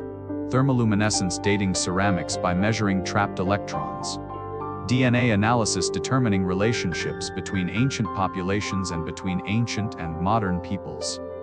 Isotope analysis determining diet, migration patterns, and climate conditions from isotope ratios in bones and teeth. Materials analysis determining where materials came from, provenance through chemical and mineralogical analysis. The result is a complex picture built from multiple lines of evidence, each with strengths, limitations, and uncertainty ranges. Archaeological conclusions are always provisional, subject to revision with new evidence. This careful methodology is why archaeologists are confident in conclusions about ancient civilizations, not because they're closed-minded, but because conclusions are based on enormous quantities of carefully analyzed evidence. For ancient peoples with writing, historians use textual evidence alongside archaeological data. Source criticism is fundamental: who wrote the text, when, and why. Understanding authorship, date, and purpose helps evaluate reliability. What biases might the author have? All texts reflect their author's perspectives, interests, and limitations. Is this a primary source contemporary account, or secondary source later compilation? Primary sources are generally more reliable, but must still be critically evaluated. Do multiple independent sources corroborate the information? Corroboration increases confidence. Translation and interpretation require specialized linguistic knowledge. Ancient languages evolved over time, had regional variations, and included idioms and cultural references that can be misunderstood. The fragmentary nature of ancient texts means we often have only portions of what once existed. Texts were copied and recopied, with errors introduced. Determining the most accurate text requires comparing multiple manuscript versions. Combining textual and archaeological evidence provides the richest picture. When texts describe building a pyramid and archaeology reveals the quarries, tools, workers' villages, and the pyramid itself, we have strong multi-source evidence for how pyramids were built. Sometimes different evidence sources conflict. What do we do? Example: the Exodus narrative. The biblical account describes Israelites enslaved in Egypt, escaping under Moses' leadership, and wandering for 40 years before reaching Canaan. But archaeological evidence for this narrative is minimal. No evidence of large-scale Israelite presence in Egypt, no evidence of the Exodus journey through Sinai, and evidence that Israelite culture emerged within Canaan rather than arriving from outside. How do historians handle this? Recognize the text is religious narrative with theological purposes, not necessarily historical chronicle.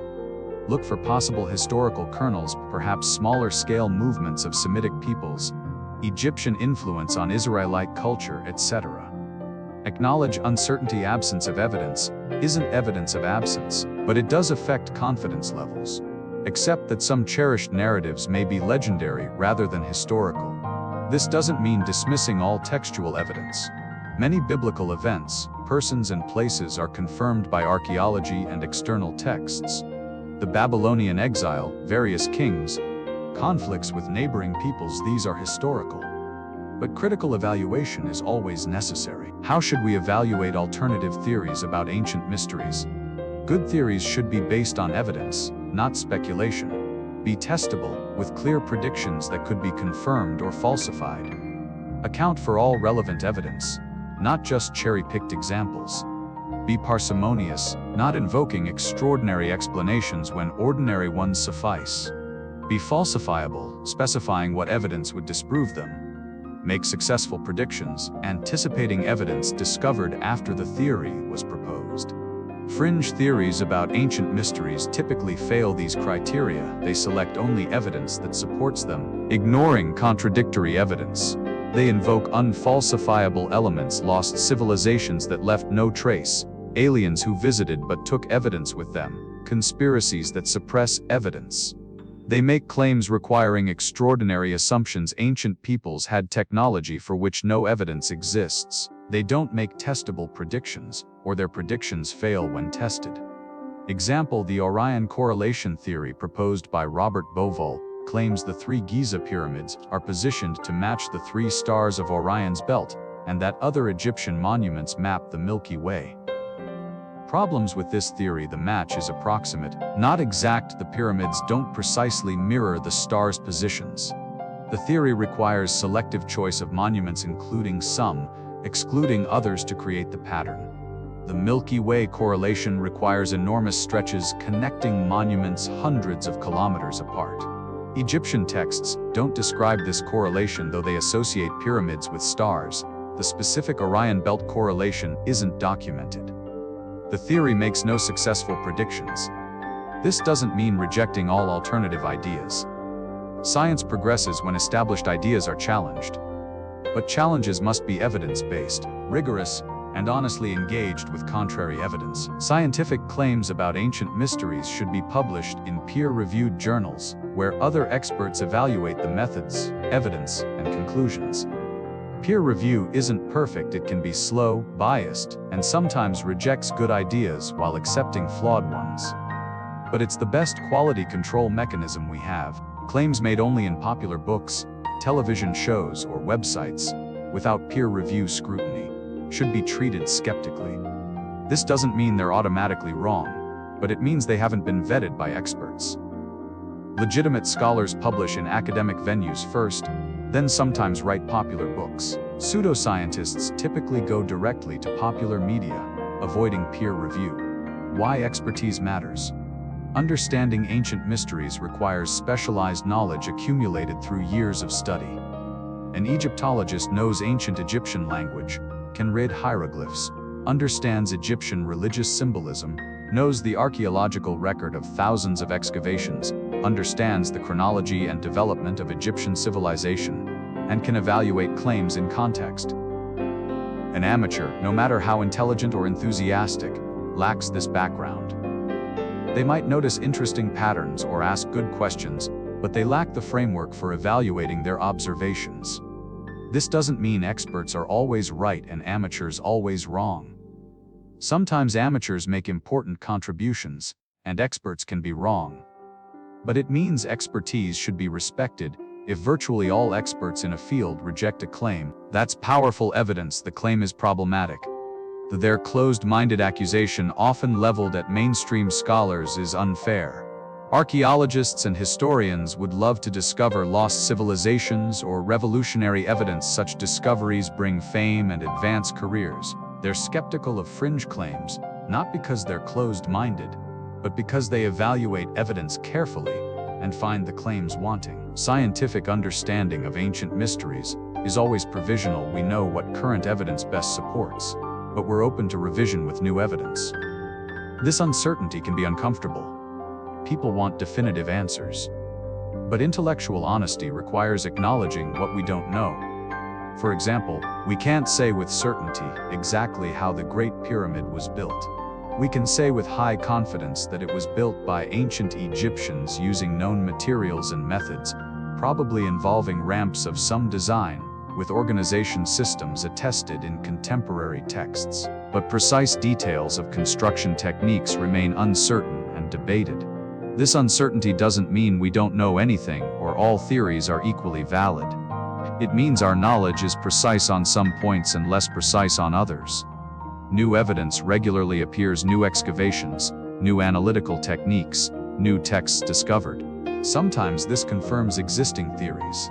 Sometimes it requires revision. The excitement of archaeology is that there's always more to discover. The ancient world still holds secrets, not because ancient peoples were impossibly advanced, but because so much remains unexcavated and unstudied. As we approach the conclusion of our journey through ancient mysteries, we should reflect on what ancient achievements, mysterious or well understood, reveal about human nature, capability, and potential. The most fundamental lesson from ancient mysteries is that human intelligence, creativity, and problem-solving ability are universal across cultures and time periods. Ancient Egyptians who built the pyramids were as intelligent as modern people. Their knowledge base was different, no modern physics, chemistry, or mathematics, but their cognitive capabilities were identical. Given the constraints they faced, they applied reason, observation, and experimentation to solve engineering problems. Neolithic peoples who built Stonehenge had sophisticated understanding of astronomy, geometry, and organization despite having no writing, no metal tools, and no formal mathematics as we understand it. They solved complex problems through means we're still reconstructing. Maya astronomers calculated planetary periods and eclipse cycles with extraordinary accuracy, using observations and mathematical reasoning, achieving precision that rivals modern calculations without telescopes or computers. This universality means we should expect ancient peoples to have been capable of sophisticated achievements. We shouldn't be surprised when they accomplished remarkable things. We should be impressed while recognizing that human capability is timeless. The tendency to underestimate ancient peoples, assuming they couldn't have achieved what they demonstrably achieved without help from lost civilizations or aliens, reflects modern arrogance more than ancient limitations. The monuments and achievements we've explored required not just individual genius, but collective effort and social organization. The Great Pyramid required quarrying, transporting, and placing 2.3 million stone blocks. This couldn't be accomplished by a few individuals, no matter how skilled. It required thousands of workers coordinated over decades, administrative systems to manage labor, materials, and logistics, food production and distribution to feed workers, taxation or labor obligations to mobilize resources, technical knowledge transmitted across the workforce, social cohesion, maintaining the project through leadership changes and setbacks. Stonehenge required communities across a region to cooperate in transporting megaliths, participating in construction, and maintaining the monument over centuries.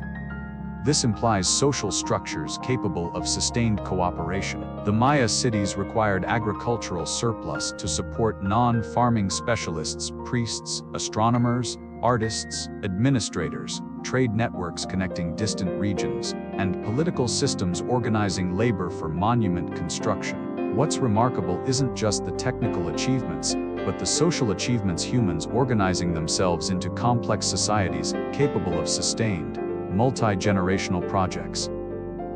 This required trust, social institutions, conflict resolution mechanisms, shared beliefs providing motivation, and leadership structures balancing authority with legitimacy. Understanding ancient social organization is as important as understanding ancient technology. The mystery isn't just how did they move the stones, but how did they organize hundreds or thousands of people to move stones together? Ancient achievements were built on accumulated knowledge, not sudden inspiration.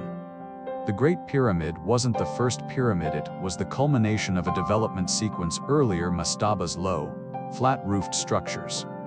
The step pyramid of Djoser experimenting with stacking mastabas. The bent pyramid mid-construction design change, showing learning from structural problems. The red pyramid, first successful smooth-sided pyramid. Finally, the Great Pyramid perfecting techniques. This progression shows learning through trial and error, each generation building on previous achievements, and sometimes failures. Stonehenge developed in phases over 1,500 years. Early phases were simpler, later phases added complexity. This wasn't a sudden appearance of knowledge but gradual development. Maya astronomy built on Olmec astronomy, which built on even earlier observations. Each generation added to accumulated knowledge. The lesson: great achievements result from cultural continuity, allowing knowledge transmission across generations. Societies that maintain libraries, schools, apprenticeship systems, and oral traditions preserve and expand knowledge. When knowledge transmission breaks down through social collapse, war, or other disruptions, knowledge can be lost. The Dark Ages, in post-Roman Europe, saw loss of Roman engineering knowledge, not because people became stupid, but because institutional continuity was broken. Different cultures developed different solutions to similar problems, demonstrating that there's no single right way to achieve complex goals. Pyramid building: Egyptians used core blocks with outer casing. Mesoamerican pyramids used rubble fill with stone facing. Both worked, but techniques differed. Astronomical observation: Babylonians developed arithmetic astronomy, predicting planetary positions through calculation. Greeks developed geometric models. Maya developed their own systems. All tracked celestial events, but through different conceptual frameworks. Water management: Romans built aqueducts, Persians built qanats, Nazca built pukios. Each system suited its environment and cultural context. This diversity shows that human creativity finds multiple paths to similar goals. There's no need to invoke common sources or lost civilizations given similar problems and constraints. Different cultures develop different but effective solutions. Ancient achievements occurred within environmental and resource constraints that shaped what was possible. Egyptian civilization was possible because of the Nile. Annual floods deposited fertile soil, provided water for irrigation, and created agricultural surplus supporting non-farming specialists. Without the Nile, Egyptian civilization as we know it wouldn't have existed.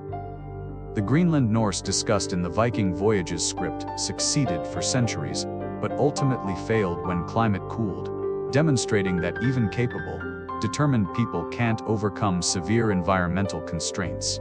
Easter Island's civilization declined partly through deforestation. Using trees for Moai transport eventually depleted this resource, contributing to social collapse. Environmental degradation has consequences. The lesson for modern civilization is sobering. We too are constrained by environment and resources.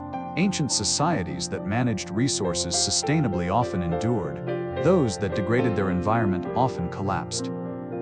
Our technological capabilities are greater, but we face similar fundamental constraints. Many ancient achievements reflect cultural exchange rather than independent invention. The alphabet was invented once by Phoenicians or their predecessors, and then spread and adapted by Greeks, Romans, and eventually most of the world. We don't each need to reinvent writing, we can adopt and adapt others' innovations. Metallurgical knowledge spread through trade networks. Bronze working, iron working, and steel making techniques disseminated across Eurasia through trade, conquest, and cultural contact. Astronomical knowledge was shared and built upon. Babylonian astronomy influenced Greek astronomy influenced Islamic astronomy influenced European astronomy. Each culture added and refined. This doesn't diminish any culture's achievements. Adopting others' innovations and improving them is itself an achievement. The question isn't who invented X first, but how did X develop and spread? Isolated cultures like the Americas before Columbus developed impressive civilizations but lacked certain technologies available in Eurasia/Africa because they had less opportunity for exchange across the larger connected landmass. Geographic isolation limited technological exchange, not inherent capability. The deepest mystery about ancient peoples isn't how they moved stones or calculated planetary periods, but what it was like to be them, what they thought, felt, believed, and experienced. We can understand ancient engineering, agriculture, and astronomy through careful study. But we can't fully know ancient consciousness. What did it feel like to be an Egyptian worker, hauling blocks for the pyramid, believing you were building a stairway to heaven for a god king? What motivated you beyond coercion?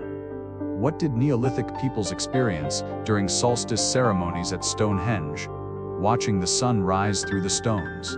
What beliefs and emotions made this meaningful? What did Maya astronomers think as they calculated eclipse cycles, seeing patterns in the cosmos? Did they see it as discovering divine order, as practical calendar keeping, or something we can't conceptualize? We can never fully know because consciousness leaves no archaeological trace. We can infer from texts, from burial practices, from art and architecture, but the subjective experience of ancient peoples is ultimately mysterious. This is the genuine mystery that will always remain, not the false mystery of how could they have built this, but the profound mystery of what it meant to them, what they thought and felt, what made their lives meaningful. Respecting this mystery means acknowledging that ancient peoples were fully human with rich inner lives, complex emotions, sophisticated thoughts, while recognizing that their worldviews differed from ours in ways we can only partially understand. And so we come to the end of our long journey through ancient mysteries. We have walked through the Great Pyramid, stood among the stones of Stonehenge, examined the gears of the Antikythera mechanism, contemplated the Nazca lines etched across the desert, and explored countless other ancient achievements that inspire wonder and questions. We have learned that ancient peoples were remarkably capable, achieving feats of engineering, astronomy, mathematics, and organization that command our respect and sometimes our awe. We have learned that genuine mysteries remain construction techniques we haven't fully reconstructed, artifacts whose purposes we don't completely understand, achievements that push the boundaries of what we thought possible with ancient technology. We have learned that many supposed mysteries dissolve upon careful investigation. Claims of impossible ancient knowledge often rest on misunderstanding, selective evidence, or projection of modern concepts onto ancient achievements. We have learned that the scientific method, carefully applied through archaeology, history, and other disciplines, can illuminate the past with increasing precision while honestly acknowledging remaining uncertainties. We have learned about our own psychology, why we're drawn to mysteries, why we sometimes prefer exciting falsehoods to mundane truths, and why honoring ancient peoples requires seeing them clearly rather than mystifying them. There is no contradiction between understanding ancient achievements and maintaining wonder at them. Understanding how the Great Pyramid was built doesn't diminish it. If anything, it increases our admiration. Knowing it was built by organized human labor, using clever techniques developed over generations, with remarkable precision achieved through skill and patience, makes it more impressive, not less. Understanding that Stonehenge tracked astronomical events through careful observation doesn't make it less meaningful. It makes the achievement more remarkable. Neolithic peoples, without writing or formal mathematics, nonetheless understood celestial mechanics well enough to encode them in stone. Understanding that the Antikythera mechanism was built by skilled Greek craftsmen using sophisticated but comprehensible metalworking techniques doesn't diminish its wonder. It makes the human achievement of creating such a device more impressive. Wonder and understanding are complementary, not opposed. The more we understand ancient achievements, the more we can appreciate the intelligence, dedication, and skill that created them. Pseudoscience cheapens wonder. Claiming aliens built the pyramids makes them less remarkable, not more, because it removes them from the realm of human achievement. Science deepens wonder, revealing the methods, the organization, the accumulated knowledge, the trial and error, the human stories behind monuments, makes them richer and more meaningful. True respect for ancient peoples requires seeing them as they were, not as primitive precursors to modern civilization, not as mystical sages with lost wisdom, but as fully human people with capabilities equal to ours, applied in different contexts. They were not primitive savages who couldn't have achieved what they demonstrably achieved. Mystical beings with supernatural powers or psychic abilities. Recipients of knowledge from lost civilizations or extraterrestrials, fundamentally different from us in cognitive capability. They were intelligent problem solvers, applying reason to challenges. skilled craftspeople with knowledge accumulated over generations, organizers of complex societies capable of sustained cooperation, observers of nature who learned through patient attention, creative humans who found meaning through building, creating, and expressing beliefs in stone and symbol. Honoring them means crediting them with their own achievements, understanding them in their own contexts, and recognizing both their capabilities and their limitations. Ancient civilizations offer lessons for our own lesson. 1. Environmental limits are real. Civilizations that degraded their environments, Easter Island, certain Maya cities, the Greenland Norse often collapsed. Sustainability matters. Lesson 2. Knowledge can be lost. The burning of the Library of Alexandria, the loss of Roman engineering knowledge, the destruction of Maya codices all remind us that knowledge is fragile and must be actively preserved. Lesson 3. Collective achievements require social cooperation. The monuments we've explored couldn't be built by isolated individuals. They required societies capable of organizing complex projects over long periods. Lesson 4. Different approaches can work. There's no single path to civilization or achievement. Diverse cultures develop diverse solutions to similar problems. Lesson 5. Human capability is timeless. Ancient peoples were as intelligent as we are. We have more accumulated knowledge, better tools, and different contexts, but we're not inherently smarter or more capable. Even after our extensive exploration, genuine mysteries remain. We don't know exactly how some monuments were built. The specific ramp systems for the Great Pyramid, the precise methods for transporting bluestones to Stonehenge, the techniques for fitting Inca stones, so precisely these remain subjects of ongoing research and debate. We don't fully understand some ancient knowledge systems. How Maya astronomers achieved their calculations, what astronomical knowledge was encoded in various monuments, how oral traditions preserved information across millennia. These involve educated guesses alongside established facts. We can't decipher some ancient scripts. The Phaistos disc, Rongorongo from Easter Island, various other undeciphered writing systems. These may eventually be understood, or they may remain mysterious forever. We don't know what happened to some ancient peoples. The fate of the Greenland Norse, the causes of various civilization collapses, the reasons for abandoning certain sites, these often involve multiple competing theories rather than definitive answers. But these genuine mysteries are mysteries within the bounds of ancient human capability, not mysteries requiring impossible explanations. They're open research questions, not evidence of lost super civilizations or ancient astronauts. The exploration of ancient mysteries continues. Every year brings new discoveries, new excavations, revealing unexpected finds, new analytical techniques, extracting information from old artifacts, new theoretical frameworks for understanding ancient societies. Modern technology aids this quest. Satellite imagery revealing hidden structures, DNA analysis illuminating population movements and relationships, isotope analysis determining ancient diets and migration patterns, computer modeling testing construction hypotheses. The next generation of archaeologists, historians, and scientists will understand the ancient world better than we do. Some current mysteries will be solved, new questions will emerge.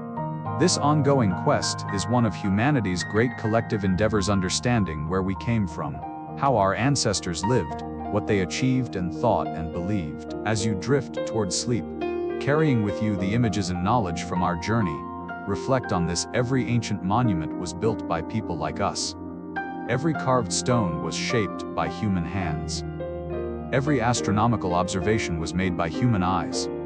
Every sophisticated device was conceived by human minds. The pyramids rose from the Egyptian desert through the labor of thousands of farmers during flood season when fields were underwater, skilled craftsmen year-round, administrators organizing the complex logistics, engineers solving problems, surveyors maintaining precision. Stonehenge's megaliths were dragged across the Salisbury Plain by communities who gathered periodically, who feasted together, who celebrated solstices, who buried their dead in shared sacred ground, who cooperated across generations to build something that would outlast them all. The Antikythera mechanism's bronze gears were cut by craftsmen in Hellenistic workshops, Mathematicians calculated the gear ratios, astronomers provided the knowledge of celestial cycles, and someone now unknown conceived of encoding cosmic movements in mechanical bronze.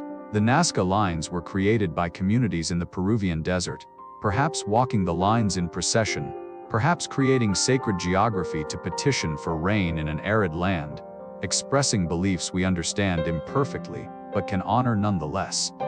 These were not superhuman achievements. They were supremely human achievements, people working together over time, solving problems, learning from failures, building on predecessors' work, driven by beliefs and purposes that mattered to them. The mystery isn't how they could have achieved these things, it's that we sometimes doubt they could have, revealing more about our assumptions than about ancient capabilities. The wonder isn't diminished by understanding, it's enhanced.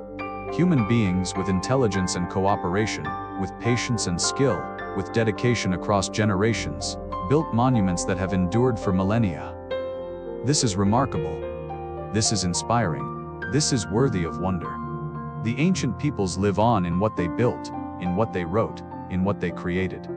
When we stand before a pyramid or walk among standing stones, we connect across millennia to people who were fundamentally like us, loving and fearing, hoping and dreaming, creating meaning in a vast cosmos, building permanence in the face of mortality. Honor them by seeing them clearly, not as impossible enigmas, but as human beings who achieved extraordinary things within the constraints they faced. Learn from them about cooperation, about patience, about dedication to goals beyond individual lifetimes. Wonder at their achievements, not because they're impossible to explain, but because they demonstrate human capability at its finest. And sleep peacefully, knowing that the human capacity for achievement, for solving problems, for creating beauty, for understanding the cosmos, for cooperating towards shared goals, is as strong now as it was when the first pyramid block was laid, when the first sarsen stone was raised, when the first gear was cut for an ancient computer. The ancient mysteries teach us that we are capable of more than we sometimes imagine. Not through mystical powers or lost technologies, but through intelligence, cooperation, patience, and dedication. The pyramids stand in the Egyptian desert, as they have for 4,500 years, testament to human achievement. The stones of Stonehenge mark the solstices, as they have for 4,000 years, connecting us to our ancient ancestors who watched the same sun rise over the same horizon. The Antikythera mechanism rests in a museum, its gears corroded, but its message clear. Ancient peoples understood mechanics, astronomy, and mathematics at levels we're still appreciating. And countless other monuments, some famous and some obscure, some understood and some still puzzling, stand as testaments to human creativity, capability, and the drive to create meaning and permanence. Sleep well, knowing that you are part of this human story, the same species that built pyramids, raised megaliths, calculated eclipse cycles, created beauty and meaning across millennia. Tomorrow, the ancient mysteries remain, waiting to inspire wonder, prompt questions, and remind us of human capability across the ages. Tonight, rest in the knowledge that the genuine mysteries are wonderful enough without needing impossible explanations, and that understanding increases rather than diminishes our awe. The ancient world sleeps in stone and sand, in buried cities and standing monuments, in museum collections and undiscovered sites. But it lives on in what it teaches us about ourselves, that humans, working together with intelligence and dedication, can achieve remarkable things that echo across millennia.